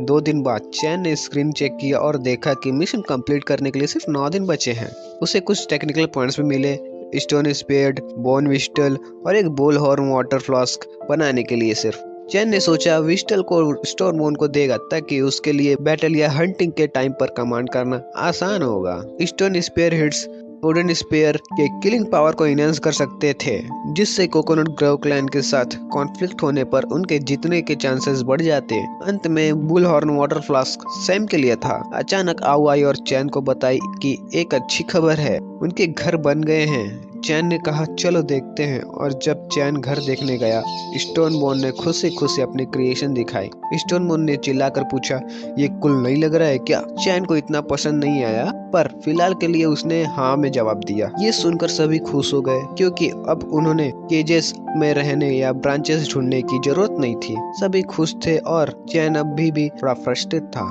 फिर भी स्टोनबोन आगे बढ़कर स्टोर डोर को जगह पर रखा। जब कुछ कंप्लीट करते हुए जैसे ही उन्होंने डोर रखा, चैन को 10 टेक्निकल पॉइंट मिले घर बनाने के लिए। सिर्फ चैन ने ध्यान से देखते हुए रियलाइज किया कि ट्राइब्स में बहुत बदलाव आ गए हैं जब से वो आया था। पहले वो जंगली जानवरों की तरह जी रहे थे, सिर्फ पीने और फर्ज पर जीते थे। अब वो बिहेवियर और इंटेलिजेंस में सिग्निफिकेंट चेंजेस देख सकता था। चैन ने सोचा अगर ये सब चेंजेस सिस्टम की वजह से तो नहीं, जो एक एक्सेलरेटेड इवोल्यूशन की तरह लग रहा था। उसने फिर सबसे कहा कि उसे इन्फॉर्म करे जब सैम वापस आएगा, और अपने शेड की तरफ चला गया। अचानक सैम आया चिल्लाते हुए कि उसने उन्हें ढूंढ लिया। चैन ने सैम की तारीफ की और सबको अनाउंस किया कि अब वो फाइनली प्लान के दूसरा हाफ पर मूव कर सकते हैं। चैन ने सबको फॉलो करने को कहा और स्टोनबोन को साइड में बुलाया और कुछ समझाया। कुछ मिनट बाद चैन ने सबसे पूछा अगर किसी को प्लान के बारे में कोई क्वेश्चन है तो अभी बता दो। स्टोनबोन ने टेंशन में पूछा कि क्या प्लान काम करेगा, और उसके रिस्क के बारे में कॉन्सर्न एक्सप्रेस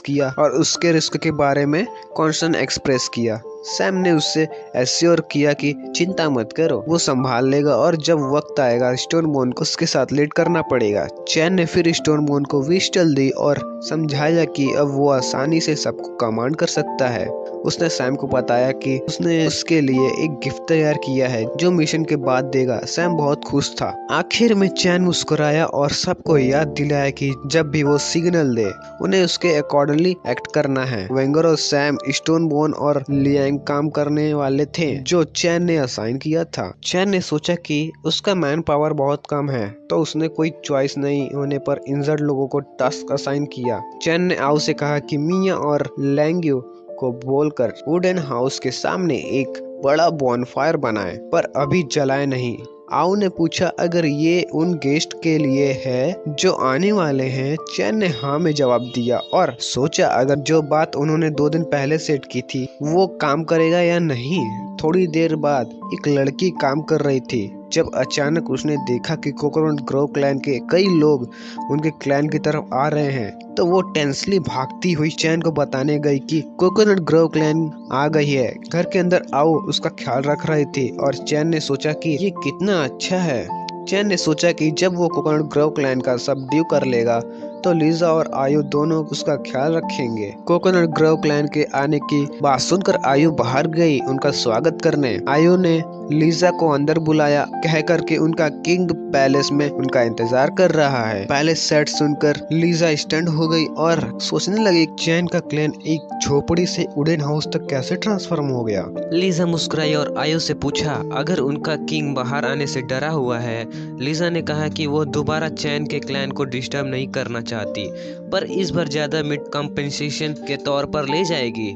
लीजा ने ये भी कहा कि उसके सबऑर्डिनेट्स अपने पड़ोसियों से मिलना चाहते हैं, तो वो कुछ लोगों को साथ लेकर आई है और उम्मीद है कि उन्होंने चैन के क्लैन को डरा नहीं दिया होगा। आयु हंसी और कहा कि उनका किंग पहले से ही 40% मीट तैयार करने को कह चुका है, तो लीजा ले सकती है, पर लगता है कि उसने 40 लोग नहीं लाए। लीजा ने आयु से पूछा कि क्यों नहीं लाई, वो कोकोनट ग्रोव क्लैन ज्वाइन कर लेती अगर उसे उनके लिए कॉन्सर्न है, और आयु को अपने साथ सर्व करने का ऑफर दिया। आयु ने जवाब दिया कि उसके किंग की माइट उसे जीत चुकी है, तो उसने लीजा का ऑफर थैंक्स करके डिक्लाइन कर दिया। आयु ने उन्हें जगह दिखाई जहां मीट रखा था और कहा अगर वो सब ले नहीं सकते तो जितना चाहो उतना वही खा सकते हैं। उसने असिस्टेंट्स भी ऑफर की, कह कर कि अगर कोकोनट ग्रोव क्लैन को मीट कट करने में दिक्कत हो तो चैन के क्लैन के वॉरियर्स से मदद मांग सकते हैं। लीजा ने अपने सब ऑर्डिनर्स को शांति से खाने के लिए बोला और खुद चैन से मिलने गई। चैन ने लीजा का गर्मा गर्म स्वागत किया। लीजा चैन को एलिजेंट हाउस में देखकर ब्लश की, पर अपना कंपोजर मेंटेन करते हुए पूछा क्या उसकी जगह है। नटिंग ये काफी डिसेंट लग रहा था। चैन सोचा कि लीजा घर में इंटरेस्टेड है, तो उसने इम्प्रेस करना कंटिन्यू करने का फैसला किया। चैन ने बताया कि ये सिर्फ टेम्पोररी मैक्सिफ्ट हाउस है और जब वो रियल पैलेस बना लेंगे तो ये जगह ट्राइब्स को दे दिया जाएगा। लीजा स्टंट थी और पूछा क्या वो अपने ट्राइब्स को ऐसे जगह पर रहने देगा। चैन ने जवाब दिया कि उसे पता है ये रूडिमेंट्री है, पर वो उन्हें बेटर स्टोन हाउसेस प्रोवाइड करेगा लेटर ऑन। अचानक लीजा ने अपनी वाइफ निकाली और चैन को बांध दिया, फिर जल्दी से उसके करीब आई। चैन टेंसली पूछा कि वो क्या कर रही है। लीजा ने जवाब दिया कि कोई भी उसे बेहतर मर्दों को नहीं समझता और उसके पास कई तरीके हैं जिससे वो उसे विलिंगली वो अजीब चीजें देने को तैयार कर देगा। लीजा सोच रही थी कि अगर ये काफी होगा चैन को सरेंडर करवाने के लिए। चैन को ये स्टिमुलेटिंग लगा, पर उसने सीरियस एक्सप्रेशन मेंटेन करते हुए हंसा और पूछा अगर वो सच में सोचती है कि उसे ऐसे फोर्स कर सकती है और अगर उसके पास कोई बैकअप प्लान नहीं है। पर अंदर चैन डिस्पेयर फील कर रहा था क्योंकि उसके पास कोई बैकअप प्लान नहीं था। थिंग्स आउट ऑफ कंट्रोल हो गई थी, उसकी इंजरीज फुल्ली हील नहीं हुई थी, making a direct fight of, और अब सिचुएशन और भी खराब थी। अचानक चैन के रिलीफ के लिए आओ अंदर आई और अनाउंस किया कि फिस्ट शुरू होने वाला है। पर चैन और लीजा को उस सिचुएशन में देखकर आओ स्टंट हो गई और चिल्लाई कि चैन को ऐसा कुछ नहीं करना चाहिए। लीजा ने अपनी वाइफ हटा ली और चैन ने सजेस्ट किया कि उन्होंने काफी बात कर ली, अब बाहर बारबेक्यू करने चले। उसने आयु से पूछा अगर उसने फायर जला दी है। इसी बीच लीजा सोच रही थी अगर चैन की एबिलिटी उसकी कॉइन को विथ स्टैंड करने और पोकर फेस मेंटेन करने का मतलब था कि उसके पास सच में कोई बैकअप प्लान है या वो सिर्फ मौत से नहीं डरता। चैन उसके क्लैन के मेंबर से काफी अलग लग रहा था। बाहर जाने पर चैन अपने डेमियानोर में अलग लग रहा था। कोकोनट ग्रोव क्लैन की लड़कियां खुशी से लीजा को बुलाने लगी, कह करके मीट का स्मेल ग्रिलिंग के बाद बहुत अच्छा आ रहा है। चैन ने आयु को थोड़ा नमक भी दिया ताकि वो कोकोनट ग्रोव क्लैन के लोगों में बांट सके।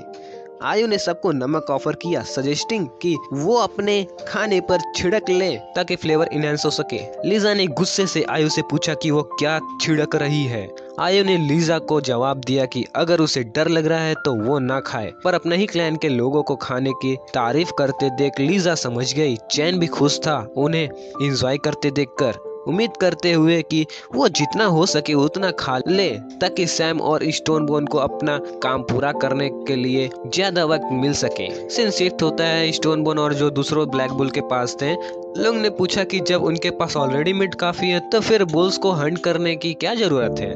स्टोनबोन ने जवाब दिया कि वो बुल्स को हंट करने नहीं आए हैं और लेंग्यू को कमांड फॉलो करने के लिए कहा। अचानक हैंगर ने सिग्नल मिलते ही सबने अपनी स्पीयर्स ब्लैक बुल्स की तरफ फेंकी। इसका नतीजा ये हुआ कि पूरा हियर्ड भागने लगा। स्टोनबोन चिल्लाया, सैम, बुल्स तुम्हारी तरफ आ रहे हैं।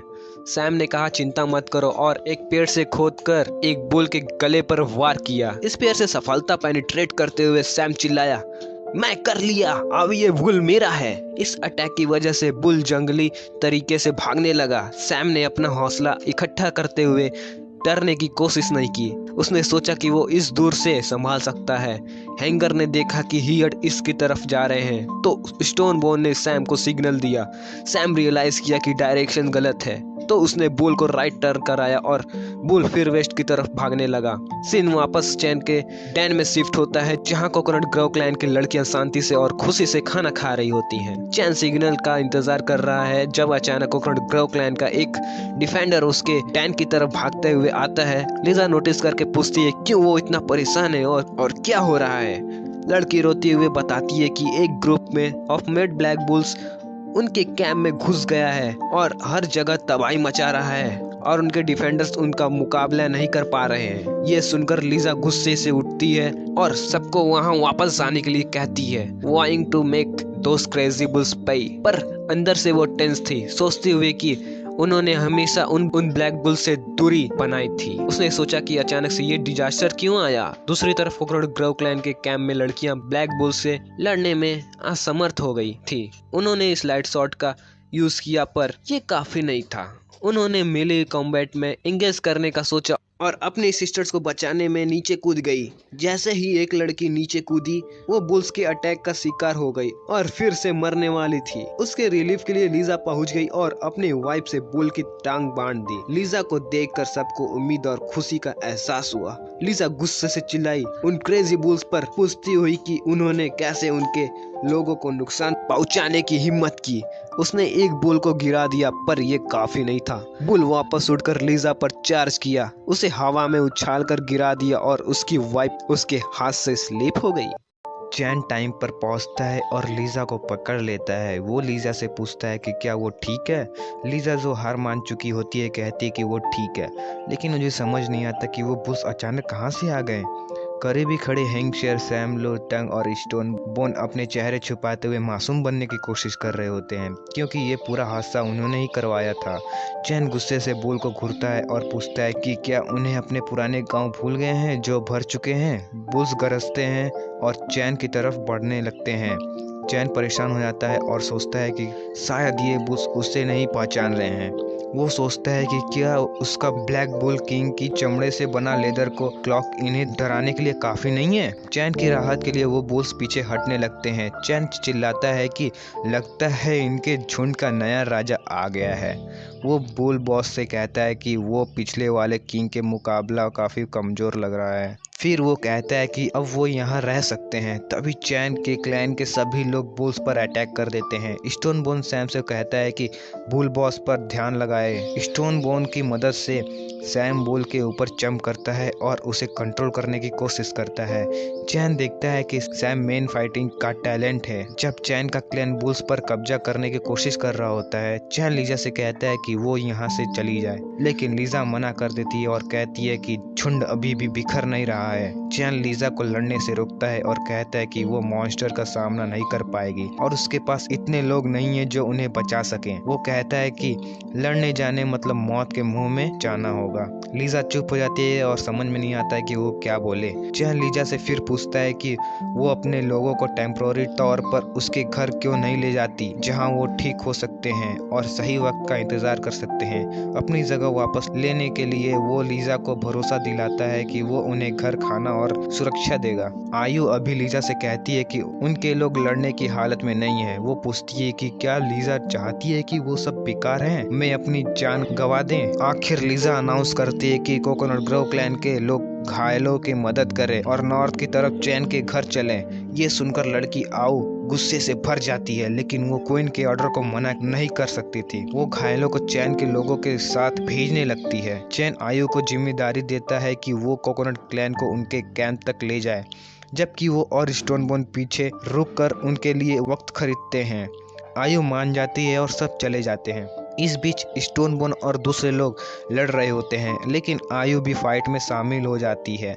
ये देखकर स्टोन बोन उसे कहता है कि अगर डर लग रहा है तो रिट्रीट करे, क्योंकि उन्होंने एक बार बुल्स को हरा दिया है, इसलिए जल्दी की ज़रूरत नहीं है। लेकिन आयु नहीं मानती और बुल्स पर अटैक कर देती है। चैन भी स्टोन बोन से कहता है कि उसे छोड़ दे और बुल्स को हराने पर ध्यान दे, क्योंकि चैन को लगता है कि वो लड़कियां बहुत बहादुर हैं। शाम के वक्त लोग चैन के कैंप लौट आते हैं।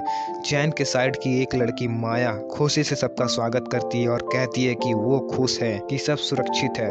माया चैन और बाकी लोगों के बारे में पूछती है। आयु बताती है कि चैन और बाकी लोग पीछे रुक गए हैं ताकि घायल लोग सेफली वापस आ सकें। माया कहती है कि कोकोनट ग्रोव क्लैन की लड़कियां उन घरों में रह सकती हैं जो उन्हें बनाए हैं। माया सुकून के साथ कहती है कि अगर मिया और बाकी लोग अपने चोटों के बावजूद इतना मेहनत ना करते तो ये घर इतनी जल्दी नहीं बनती। वो लड़कियों को कोकोनट ग्रोव क्लैन से रखने के लिए कोई जगह नहीं मिलती अगर वो घर ना होते।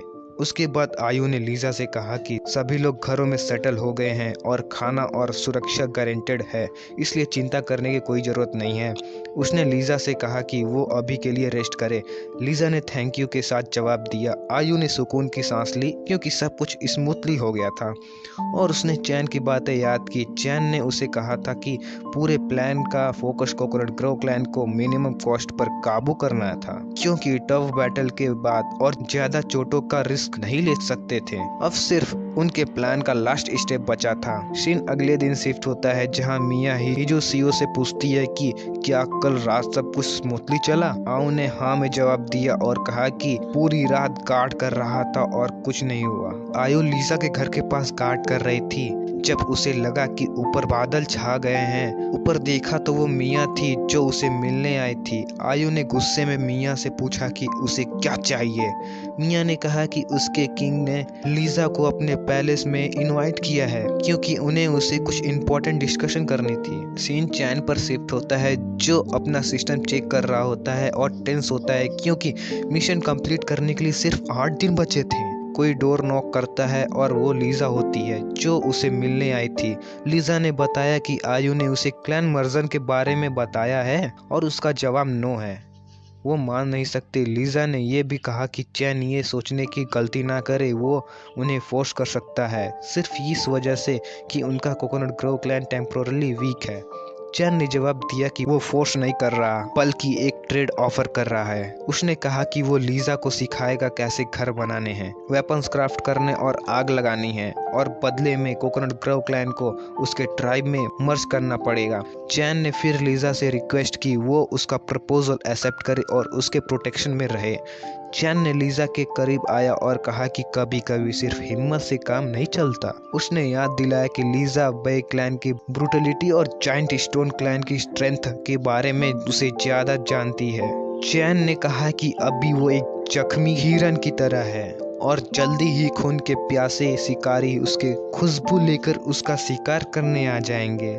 लीजा ने फ्रस्ट्रेट होकर चैन से कहा कि वो बस करे क्योंकि वो सब जानती है, लेकिन बात इतनी सिंपल नहीं है। उसने समझाया कि वो कोकोनट ग्रोव क्लैन की लड़कियों को फोर्स नहीं कर सकती कि वो किसी स्ट्रेंजर का रूल एक्सेप्ट करे। सिर्फ तब जब वो उन्हें एक ड्यूल में हराएगा, सिर्फ तब जब वो उन्हें एक ड्यूल में हराएगा लड़कियां उसे एक्सेप्ट करेंगी। लीजा ने फिर चैन से पूछा कि क्या वो चैलेंज एक्सेप्ट करने को तैयार है। चैन मुस्कुरा के बोला कि हाँ। बाहर आकर चैन ने कोकोनट ग्रोव क्लैन की लड़कियों से कहा कि उनकी क्वीन इंजर्ड है और ड्यूल में पार्टिसिपेट नहीं कर सकती। फेयरनेस इंश्योर करने के लिए चैन ने डिसाइड किया कि वो खुद फाइट में शामिल होगा। तो चैन ने अनाउंस किया कि वो अपनी तरफ से फाइट करने के लिए स्टोन बोन को भेजेगा। स्टोन बोन ने हंसकर पूछा कि कौन उसे लड़ना चाहता है। आओ आगे आई और बोला कि वो उसकी चैलेंज एक्सेप्ट करेगी। स्टोन बोन मुस्कुराते हुए बोले कि ध्यान रखना और उसे चोट ना लग जाए। आओ ने भी कहा कि वो भी ध्यान रखे और उसके ईगल वेपन से बच के रहे। फाइट शुरू हुई और आओ ने एक बोन नाइफ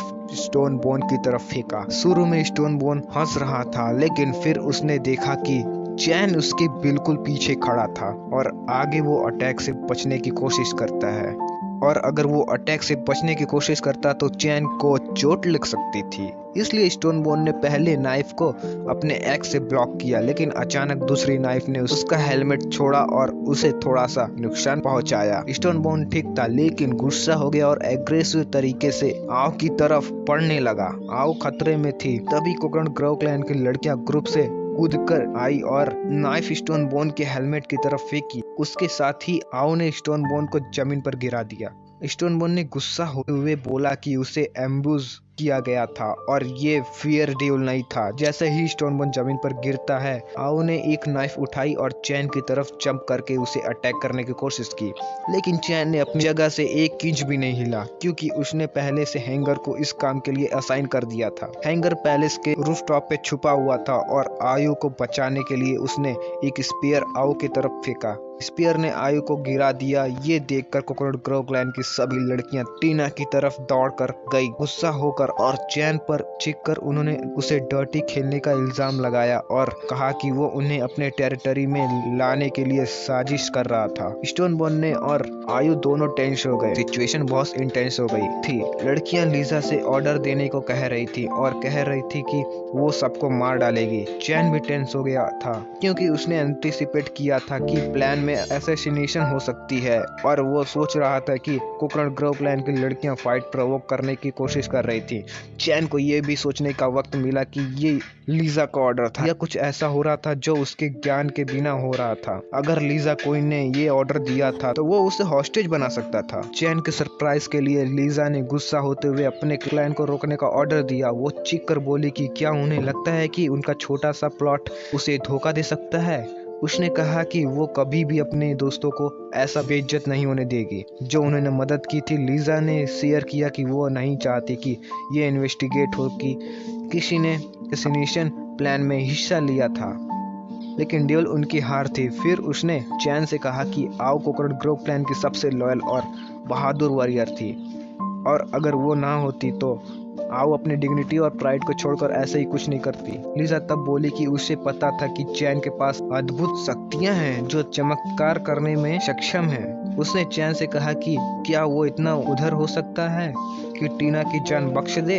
अगर वो ऐसा करेगा तो कोकोनट ग्रोव क्लैन हमेशा उसकी आभारी रहेगी। चैन बाहर से तो काफी गंभीर लग रहा था, लेकिन अंदर से वो चैन की सांस ले रहा था कि ये सबसे बुरा अंजाम नहीं हुआ और अब पूरी स्थिति पर उसका नियंत्रण वापस आ गया था। चैन ने हेमेटेटिक ऑइंटमेंट के बारे में सोचा और लीजा को भरोसा दिलाया कि चिंता करने की जरूरत नहीं है, क्योंकि वो आओ की जान नहीं जाने देगा। सब अब एक टीम का हिस्सा हैं। तब एक लड़की ने चैन से जल्दी करने को कहा, क्योंकि आयु की हालत बहुत तेज खराब हो रही थी। मदद करते हुए चैन ने सोचा कि वो टीना की जान लेने की कोशिश को माफ कर देगा, लेकिन उसके गलत काम के कुछ नतीजे जरूर होने चाहिए। चैन ने फैसला किया कि वो ऑइंटमेंट का सिर्फ छोटा सा हिस्सा लगाएगा जो आओ की जान बचाने के लिए काफी हो, लेकिन उसे तुरंत पूरी तरह ठीक नहीं करेगा। बचा हुआ ऑइंटमेंट अपने खुद के गांव को ठीक करने के लिए रखेगा। ऑइंटमेंट लगाने के बाद चैन ने लोगों से कहा कि आयु को उसके घर ले जाए और उन्हें भरोसा दिलाया कि वो कुछ दिनों में ठीक हो जाएगी। ये देखकर कोकोनट ग्रोव क्लैन की लड़कियां चैन की प्रशंसा करने लगी, एक चमत्कार मानकर।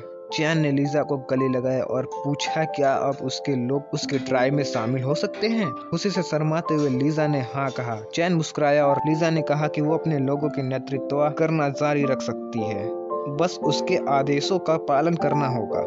लीजा ने एक अंतिम मान रखी कि चैन उसका साथी बन जाए और उसकी रिश्ते को फॉर्मलाइज करने के लिए सेरेमनी हो। ये सुनकर चैन खुश हो गया और शर्मा गया, जैसे कोई बड़ी गिफ्ट उसके हाथ लग गई हो। उसने सपने देखना शुरू कर दिया। उसके शादी, रिंग्स का एक्सचेंज, ब्रिडल चैम्बर में जाना, एक बेटी का होना, उसके परवरिश, उसकी शादी देखना, साथ में बुढ़ा होना और फिर आखिर एक साथ स्वर्ग में जाना। चैन को अजीब फेसेस बनाते देख लीजा परेशान हो गई और पूछा कि क्या कुछ गलत है, क्या वो पार्टनर सेरेमनी नहीं करना चाहता। चैन ने तुरंत जवाब दिया कि ऐसा कुछ नहीं है, वो बिल्कुल सेरेमनी चाहता है और उसने उसे जोर से गले लगा लिया। फिर चैन ने लीजा से कहा कि वो आराम करे और अपनी हेल्थ रिकवर करे, क्योंकि उसे भी सेरेमनी की तैयारी करने के लिए थोड़ा समय चाहिए। उसने सभी लोगों को भी आराम करने को कहा और उन्हें सेरेमनी के लिए कुछ दिनों बाद वापस बुलाया। इसके बाद चैन के सिस्टम ने दिखाया कि उसने अपनी ट्राइब ऑफिशियल इस्टेब्लिश कर ली है और उसे एक नाम चुनने के लिए कहा। जब चैन ने गौर से देखा तो पता चला कि ट्राइब की पॉपुलेशन सिर्फ 46 है, जो 4 कम लग रही थी। उसने ट्राइब का नाम न्यूबाइट ट्राइब रखा। चैन ने सोचा कि उसे बे क्लैन से निपटने का तरीका ढूंढना होगा और बे क्लैन के कुछ मेंबर्स को कैद करने का आइडिया किया, लेकिन उसे यकीन नहीं था कि क्या ये कैदी ट्राइब की पॉपुलेशन में काउंट होंगे।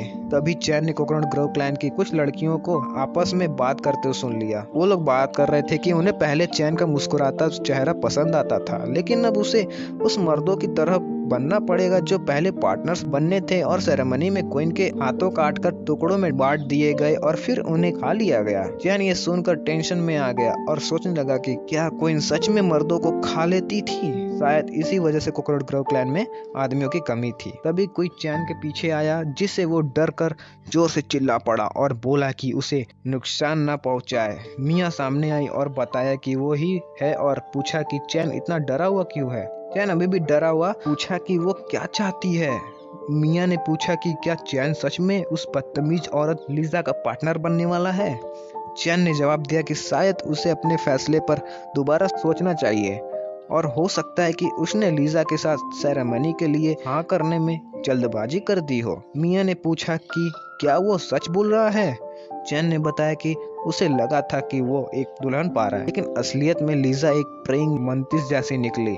ये सुनकर मिया खुशी से नाचने लगी, लेकिन आयु ने उसे ठोक दिया और पूछा कि वो रेस्ट करने के बजाय यहाँ कैसे आई। मिया शर्मा गई और बोला कि वो चैन के साथ रहना चाहती थी। चैन ने उदासी से मिया से कहा कि वो अकेला रहना चाहता है और सुझाव दिया कि कोकोनट ग्रोव क्लैन की लड़कियां अगर चाहे तो कैंप कंस्ट्रक्शन में मदद कर सकती हैं।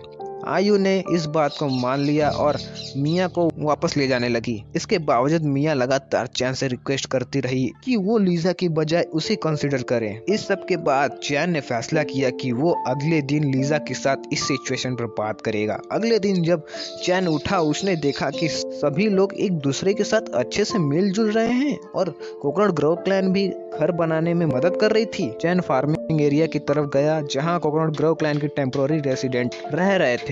वहां पहुंचकर आयु ने उसका स्वागत किया और पूछा कि क्या वो क्वीन से मिलने आया है। अगर हाँ तो आयु ने बताया कि क्वीन नदी के पास है। आयु ने लीजा को इन्फॉर्म किया कि किंग उससे मिलने आया है, जिसे सुनकर लीजा ने सब लोगों को वहां से जाने के लिए कहा। अकेले होने पर लीजा ने चैन से पूछा कि क्या कोई जरूरी बात है। चैन ने कहा कि ऐसा कुछ नहीं है, वो बस देखना चाहता था कि उसकी चोट कैसे ठीक हो रही है। लीजा ने बताया कि वो 2-3 दिन में बिल्कुल ठीक हो जाएगी। लीजा ने फिर चैन से पूछा कि क्या वो उनके रोमांस की शुरुआत करना चाहता है। चैन ने टेंशन में जवाब दिया कि नहीं और फिर उसने लीजा का नाम पूछा। लीजा ने चैन से कहा कि वो उसे लीजा बुला सकता है क्योंकि ये नाम उससे पहले क्वीन ने दिया था, लेकिन जब से उसका एग्जाइल हुआ तब से किसी ने उसे इस नाम से नहीं बुलाया। ये सुनकर चैन और ज़्यादा टेंस हो गया, समझते हुए कि या तो वो मान जाए या एग्जाइल का सामना करे। उसने सोचा कि शायद लीजा अपने क्लैन का नाम प्रेइंग मंतिस क्लैन भी रख दे। चैन ने लीजा से पूछा कि क्या पहले वाले क्वीन का भी कोई पार्टनर था और अगर था तो वो अब कहाँ है। लीजा ने जवाब दिया कि उन सबको खाया जा चुका है क्योंकि उनके क्लैन की ट्रेडिशन थी कि क्वीन अपने पार्टनर्स को कंज्यूम करती थी, जो माना जाता था कि उससे उसकी शक्तियाँ और बढ़ती हैं। ये सुनकर चैन और डर गया, लेकिन थोड़ा चैन जब लीजा ने कहा कि ये पहले की क्वीन का रिवाज था और उसका इसे कंटिन्यू करने का कोई इरादा नहीं है। चैन ने पूछा कि क्या लीजा ने कभी किसी को खाया है। लीजा ने जवाब दिया कि वो अभी नई क्वीन बनी है और उसका कोई पार्टनर नहीं था, इसलिए उसे ऐसा करने का मौका नहीं मिला। चैन ने फिर उसे अलविदा कहा और बोला कि वो सेरेमनी की तैयारी के लिए जा रहा है। वापस जाते वक्त चैन सोच रहा था कि अगर खाए जाने का रिस्क नहीं है तो शायद उसे मिया से बात करनी चाहिए। तभी लीजा ने कहा कि वो इंसान नहीं खाती, लेकिन अगर फ्यूचर में कोई उसका बुरा करेगा तो वो सख्त एक्शन लेने से नहीं हिचकिचाएगी। कुछ समय बाद चैन अपने लोगों के रहने के इलाके में घूम रहा था और उन्हें देख रहा था। तब उसे याद आया कि उसके पास अपना मिशन कंप्लीट करने के लिए सिर्फ 7 दिन बचे थे।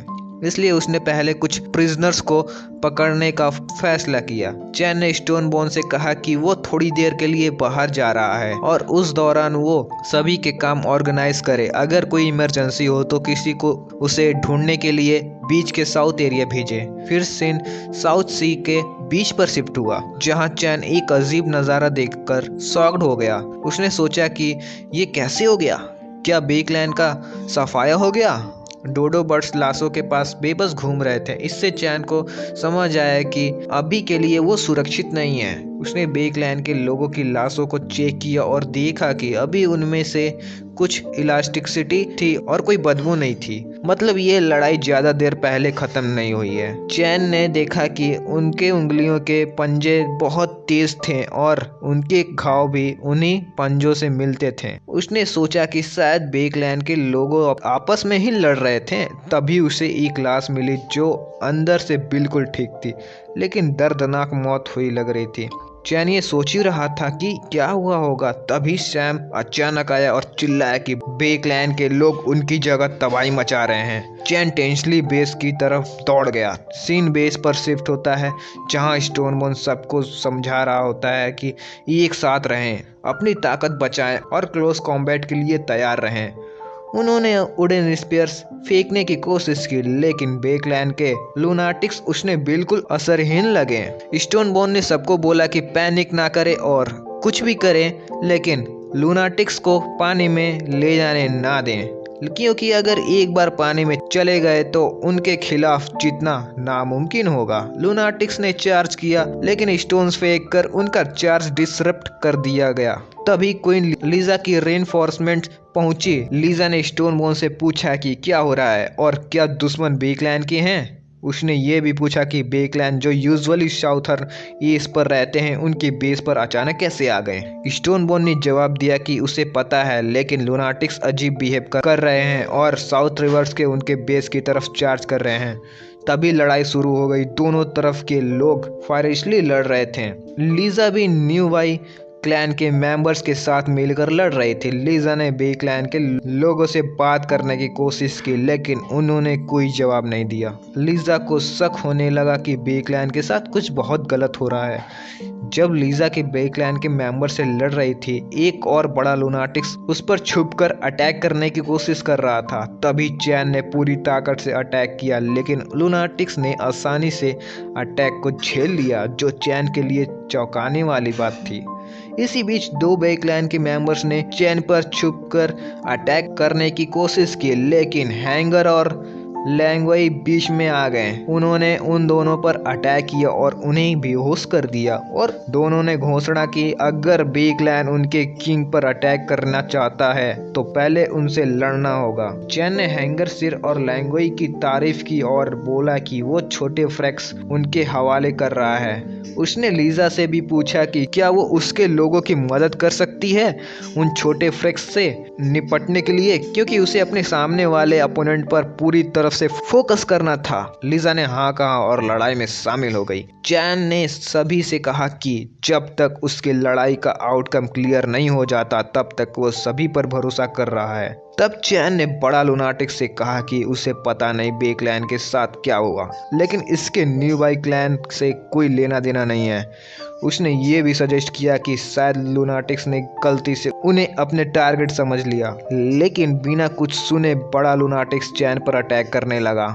ये देखकर चैन टेंशन में आ गया और चीख कर पूछा कि क्या लूनाटिक्स अपने बात समझने की क्षमता खो चुका है। लूनाटिक्स ने एक्सप्लोसिव पावर देखकर चैन स्टंट था और सोच रहा था कि कैसे अपने एक्स्ट्रा ऑर्डिनरी स्ट्रेंथ और एजिलिटी के बावजूद वो ऐसे अटैक को हैंडल कर पाएगा।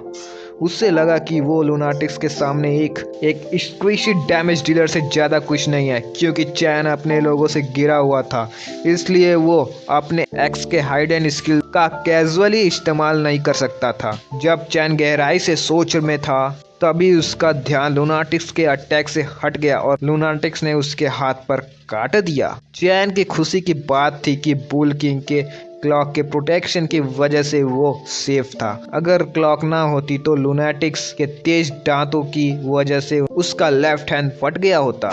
लूनाटिक्स और ज़्यादा गुस्से में आ गया और पूरी ताकत से चैन पर चार्ज किया, लेकिन चैन ने अटैक को डोज कर दिया। इस चक्कर में लूनाटिक्स ने चैन की क्लॉक को निकाल दिया। चैन टेंसली सोच रहा था कि लूनाटिक्स इतना फास्ट कैसे हो गया। अगर वो क्लॉक से स्लीप आउट ना करता तो शायद मर चुका होता। अचानक लूनाटिक्स ने अटैक करना बंद कर दिया। चैन ये समझने की कोशिश कर रहा था कि ये क्या हो रहा है और लूनाटिक्स क्यों रुक गए। तभी लूनाटिक्स पीछे हटने लगे। चैन को समझ आया कि कुछ अजीब हो रहा है, क्योंकि बड़ा लूनाटिक्स सिर्फ उस पार्ट को रिप ऑफ करके हट गया जो क्लॉक पर उसके खून से स्टैंड था। उसने देखा कि सिर्फ आउ को ही कई बे क्लैन के मेंबर्स ने घेर रखा था। चैन को समझ आया कि बे क्लैन खून की बो के माध्यम से अपने टारगेट्स को लॉक कर रही थी। इस अजीब हालत में लूनाटिक सिर्फ अपने प्रिमल इंस्टिंक्ट के हिसाब से काम कर रहे थे। चैन ने सोचा कि कैसे वो इस चीज का अपने फायदे के लिए इस्तेमाल कर सकते हैं। तभी सैम वापस आया और पूछा कि क्या वो चैन के लिए कुछ कर सकता है। चैन ने सैम से कहा कि वो 2 लोग लेकर जाए और पीगी के 3 कप्स लेकर आए। सैम ने हैरानी से पूछा कि क्यों, ये कहकर कि बोर्ड्स को फ्यूचर यूज के लिए पाला जा रहा था। चैन ने गुस्से में चिल्लाकर कहा कि जैसे बोला है वैसे करो, सोचते हुए कि बे क्लैन उसे ये कुर्बानी देने पर मजबूर कर रही है और वो इसका बदला जरूर लेगा। चैन ने लीजा से कहा कि सभी इंजर्ड लोगों को लड़ाई से निकाल ले जाएं। तभी सैम वापस आया बोर्ड्स को लेकर। चैन ने सैम को बोला कि कप्स को नदी की तरफ भागने दो। जैसे ही कप्स को छोड़ा गया वो डर के मारे नदी की तरफ भाग गए। हैंगर तैयार था अपने स्पीयर्स के साथ और जैसे ही कप्स घायल हुए सारे लूनाटिक्स उसकी तरफ अट्रैक्ट हो गए और उन्हें फाड़ने लगे। जब लूनाटिक्स कप को फाड़ रहे थे चैन ने सबसे कहा कि अपने स्पीयर्स के हेड पर पैरालाइजिस ड्रग लगाए और विटल पार्ट्स को अवॉइड करें। चैन के लिए हैरानी की बात थी जब हैंगर ने शेयर किया कि बे क्लैन के लूनाटिक्स फिर से अजीब तरीके से बिहेव कर रहे हैं। जब चैन ने देखा वो स्टंट था और क्योंकि लूनाटिक्स अजीब तरीके से गिरने लगे, चैन ने गुस्से में सैम से पूछा कि क्या उसने कप्स को पॉइजन किया था, लेकिन सैम ने मना कर दिया। अब चैन और ज्यादा टेंशन में आ गया और सबको कहा कि उन लूनाटिक्स से दूर रहो और हाई अलर्ट पर रहो। उस मोमेंट चैन सोच रहा था कि ये सब बे क्लैन के साथ क्यों हो रहा है। बाद में फार्मर्स एरिया के सीन में सारी बे क्लैन के मेंबर्स को पिंजरों में बंद कर दिया गया था। आउ ने सबसे कहा कि अगर बे क्लैन के लोग कोई हरकत करे तो अलर्ट रहो। जब बे क्लैन के लोग होश में आए तो उन्होंने पानी मांगना शुरू किया। आउ ने एक लड़की को कहा कि किंग चैन को जाके इन्फॉर्म करे। थोड़ी देर बाद जब चैन आया और सिचुएशन के बारे में पूछा, उसने देखा कि हर बे क्लैन के मेंबर पानी मांग रहा था। चैन ने सबसे पहले आओ से पूछा कि बे क्लैन के लीडर हेक्टर कहाँ है। आओ ने बताया कि हेक्टर को अलग रखा गया है। जब चैन हेक्टर के पिंजरे के पास गया, हेक्टर पानी मांग रहा था। चैन ने एक बोतल से थोड़ा पानी उस पर डाला और पूछा कि क्या वो उसकी बात समझ रहा है। हेक्टर ने हाँ में जवाब दिया। चैन ने कम्युनिकेशन का टास्क आओ को दिया। आओ ने सबसे पहले हेक्टर को पानी दिया और कहा कि जितना चाहे पी सकता है। हेक्टर ने चैन से कहा कि उसके लोगों को भी पानी चाहिए और चैन से उसके साथ शेयर करने की रिक्वेस्ट की। आओ ने हेक्टर को रेज्योर किया कि उन्हें पानी दिया जाए और पूछा कि क्या वो कुछ जवाब देने के लिए तैयार है। हेक्टर ने टेंशन में पूछा कि उन्होंने सिर्फ सवाल करने के लिए उनकी क्लैन पर अटैक क्यों किया। उसने ये भी कहा कि उसने जायंट स्टोन क्लैन की स्ट्रेंज होने के बारे में सुना था, लेकिन उसने कभी एक्सपेक्ट नहीं किया था कि वो इतना अजीब होंगे। आओ ने हेक्टर से पूछा कि क्या वो कह रहा है कि उन्हें जायंट स्टोन क्लैन ने अटैक किया। ये सुनकर हेक्टर हैरान हो गया और कहा कि टॉर ने ये नहीं बताया था कि चैन के क्लैन जायंट स्टोन क्लैन नहीं है। आओ ने कहा कि वो एक नई क्लैन है जिसे न्यू बाइट ट्राइब कहा जाता है और उनका किंग चैन है। हेक्टर ने जवाब दिया कि उसने कभी न्यू बाइट ट्राइब के बारे में नहीं सुना। इसका मतलब जायंट स्टोन क्लैन ने उन्हें किसी बहुत दूर जगह भेज दिया होगा। आओ ने हेक्टर को समझाया कि वो फिर गलत समझ रहा है। हेक्टर को इसलिए पकड़ा गया क्योंकि उसके टेरिटरी पर अटैक किया था। न्यू बाइट क्लैन का जायंट स्टोन क्लैन के साथ कभी कोई संबंध नहीं था और सिर्फ बे क्लैन के लोग ही उनपे पागल जैसे जानवरों की तरह अटैक करते आए थे। हेक्टर ने इस बात पर विश्वास नहीं किया और कहा कि ये मुमकिन नहीं है क्योंकि उसे कुछ भी याद नहीं था जो आओ कह रही थी। आउ ने हेक्टर से पूछा कि जो कुछ भी उसे याद हो वो बताए। हेक्टर ने बताया कि उनका क्लैन साउथ फिश के आसपास रहता था और वो खुद अपनी इंटरनल लड़कियों और मजाक मस्ती में बिजी थे।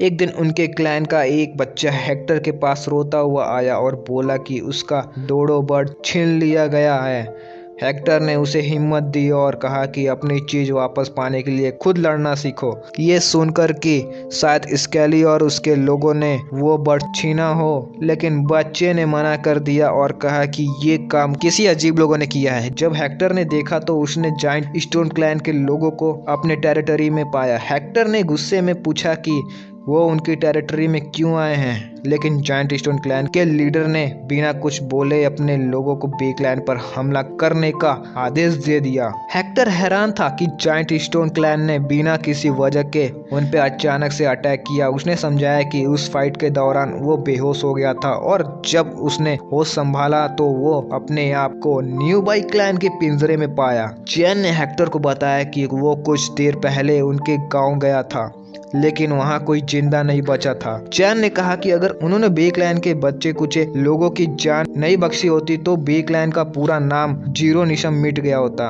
ये सुनकर हेक्टर बहुत दुखी हो गया और उसे गहरी पीड़ा महसूस हुई क्योंकि वो अपने लोगों को बचा नहीं पाया था। अचानक हेक्टर के शरीर से कुछ गिर गया। आउ ने उस चीज को उठाया और चैन को दिखाया। चैन ने जब उस पत्ते को देखा और सिस्टम का यूज करके उसका पता लगाया तो उसने समझा कि वो इंडस्ट्रियल हेम्प था, एक हर्बिशियस प्लांट जो पेन रिलीफ करने और स्मोक करने पर हेलुसिनेशन इंड्यूस करने के लिए जाना जाता है। ये देखकर चैन टेंस हो गया और सोचने लगा कि शायद ये जायंट स्टोन क्लैन का काम हो सकता है। सीन कुछ समय बाद शिफ्ट हुआ जब सब लोग बे क्लैन के लोगों को पानी दे रहे होते हैं। इस दौरान चैन ने बे क्लैन के हर मेंबर से लीव्स कलेक्ट किया और उनमें एक अजीब बात पाई। चैन को याद आया कि सैम ने एक बार कहा था कि जायंट स्टोन क्लैन के लीडर ने कोई डिवाइन पावर हासिल की थी। अब लग रहा था कि वो गॉड एक एविल एंटिटी थी। चैन ने सोचा कि शायद ये इंडस्ट्रियल हेम्प ही बे क्लैन के लोगों को एक दूसरे के खिलाफ कर रहा था। चैन ने यह भी अंदाजा लगाया था कि जायंट स्टोन क्लैन ने ही ये सब करवाया होगा ताकि बे क्लैन के लोग न्यू बाई क्लैन के टेरिटरी में आके तबाही मचाएं। अगर जायंट स्टोन क्लैन ने जानबूझकर बे क्लैन के लोगों को यहाँ भेजा था तो इसका मतलब था कि न्यू बाई क्लैन को न सिर्फ नोटिस किया गया था बल्कि एक थ्रेट माना गया था जिससे खत्म करना जरूरी समझा गया। हेक्टर जो अपने बाउंडलेस स्ट्रेंथ के लिए जाना जाता था, जायंट स्टोन क्लैन की चाल का शिकार हो गया था। ये दिखाता था कि जायंट स्टोन क्लैन की पावर को हल्के में लेना गलती होती। चैन ने अपने स्ट्रेंथ चेक किया और रियलाइज किया कि सिर्फ 3 स्ट्रेंथ पॉइंट शायद काफ़ी नहीं होंगे, इसलिए उसे असली खतरा आने से पहले अपने लेवल को बढ़ाना होगा।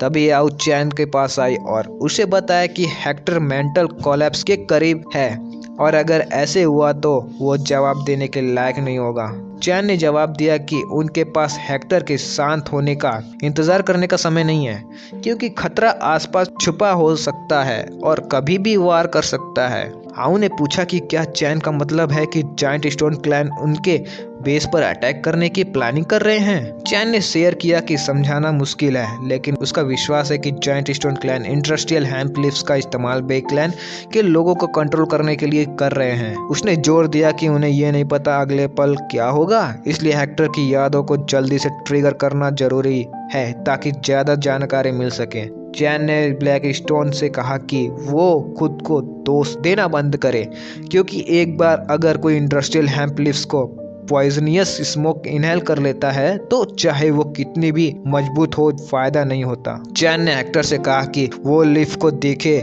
लीफ को देखकर हेक्टर ने शेयर किया कि उसे इसकी स्मेल याद है। उसे हल्का हल्का याद था कि जब वो उन बास्टर्ड से लड़ रहा था तब उसने इस स्मेल को महसूस किया था, लेकिन तब ये कई अजीब स्मेल्स के साथ मिक्स थी और सिर्फ एक तीखी और अनप्लीजेंट स्मेल लग रही थी। ये सुन के चैन टेंस हो गया और पूछा कि क्या जायंट स्टोन क्लैन अलग अलग प्रकार के पॉइजनियस प्लांट्स का यूज कर रहे हैं। उसने अंदाजा लगाया कि उन्हें इन पॉइजनियस हर्ब्स के इफेक्ट को समझाना होगा ताकि वो किसी काउंटर अटैक की प्लानिंग कर सकें।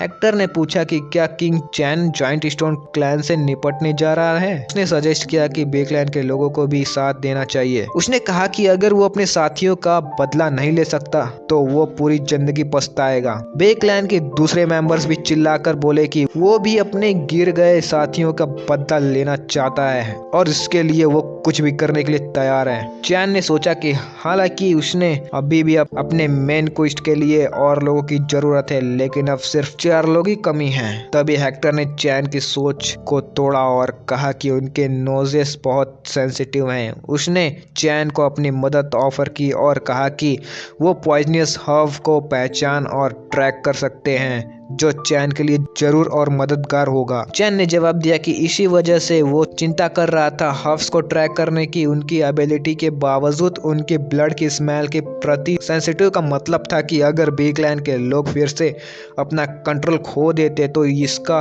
परिणाम असंभावना के परे होता। हेक्टर ने चिल्लाकर बोला कि अगर वो पॉइजनस स्मोक नहीं होती तो वो आसानी से अपना कंट्रोल रख सकते थे। चैन ने मान लिया कि उसके दुश्मन जॉइंट स्टोन हैं और ये चिंता उठाई कि अगर बैटल के दौरान जॉइंट स्टोन क्लैन ने फिर से पॉइजनस स्मोक छोड़ दिया तो क्या होगा। हेक्टर उदासी से बोला कि अगर ऐसा हुआ तो वो लड़ने से मना कर देंगे। चैन ने हेक्टर से कहा कि वो उसकी बदले की इच्छा को समझाता है, लेकिन गुस्से और नफरत में आकर कुछ करना भी समस्या का हल नहीं होगा। उसने चिंता व्यक्त की कि तौर उसकी किसी भी योजना को मानेगा नहीं।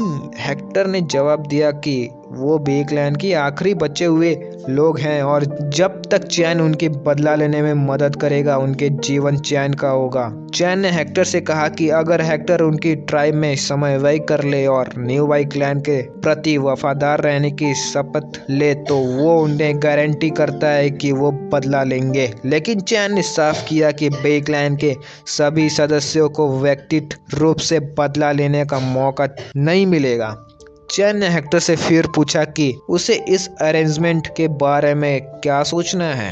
हेक्टर और बे क्लैन के सभी सदस्य चिल्लाने लगे कि वो इसके लिए तैयार हैं। जैसे ही चैन जाने लगा, हेक्टर ने उसे पुकारा। चैन समझ गया और आयु को निर्देश दिया कि बे क्लैन के लोगों को उनकी पिंजरों से आज़ाद कर दिया जाए क्योंकि वो साथी थे।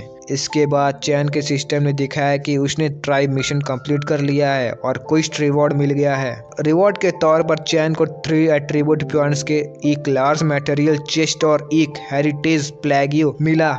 क्योंकि चैन ने क्वेस्ट को 7 दिन के अंदर कंप्लीट किया था, उसे एक एक्स्ट्रा रिवॉर्ड के रूप में एक सरप्राइज गिफ्ट पैकेज भी मिला। चैन ने राहत महसूस की। उसने फाइनली क्वेस्ट कंप्लीट कर लिया। उसने सारे एट्रीब्यूट पॉइंट स्ट्रेंथ में एलोकेट करने का फैसला किया। स्ट्रेंथ में पॉइंट्स एलोकेट करने के बाद चैन ने अपने अंदर की जबरदस्त शक्ति का एहसास किया। ट्रांसफॉर्मेशन कंप्लीट होने के बाद उसने देखा कि उसके बाल लंबे हो गए हैं। वो सोचने लगा कि क्या यह पावर बूस्ट का साइड इफेक्ट हो सकता है। फिर उसने लार्ज मटेरियल चेस्ट के रिवॉर्ड चेक करने का फैसला किया। उसे 1 टन हेमेटेटी मिला, जिसे देखकर वो खुश हुआ क्योंकि ये उसकी ब्रॉन्ज एज को स्किप करके सीधा आयरन एज में ले जाने में मदद करेगा। उसके बाद चैन ने सरप्राइज गिफ्ट पैकेज खोला, कुछ एक्साइटिंग मिलने की उम्मीद में। जब पैकेज खुला तो उसने देखा कि उसे 3 जार्स हेमेटेटिक ऑइंटमेंट मिले हैं। चैन इस प्राइस से हैरान रह गया, जो पिछली बार से काफी अच्छा था। फिर चैन ने सिस्टम को हेरिटेज प्लेगियो रिटायर करने को कहा। हेरिटेज प्लेगियो पे दिखाया कि उसने एक सिविलाइजेशन प्रोडक्ट प्राप्त किया है, लेकिन उसे अनलॉक करने के लिए 10 टेक्नोलॉजी पॉइंट्स चाहिए थे। बिना किसी हिचकिचाहट के उसने रिक्वायर्ड टेक्नोलॉजी पॉइंट्स एलोकेट कर दिए।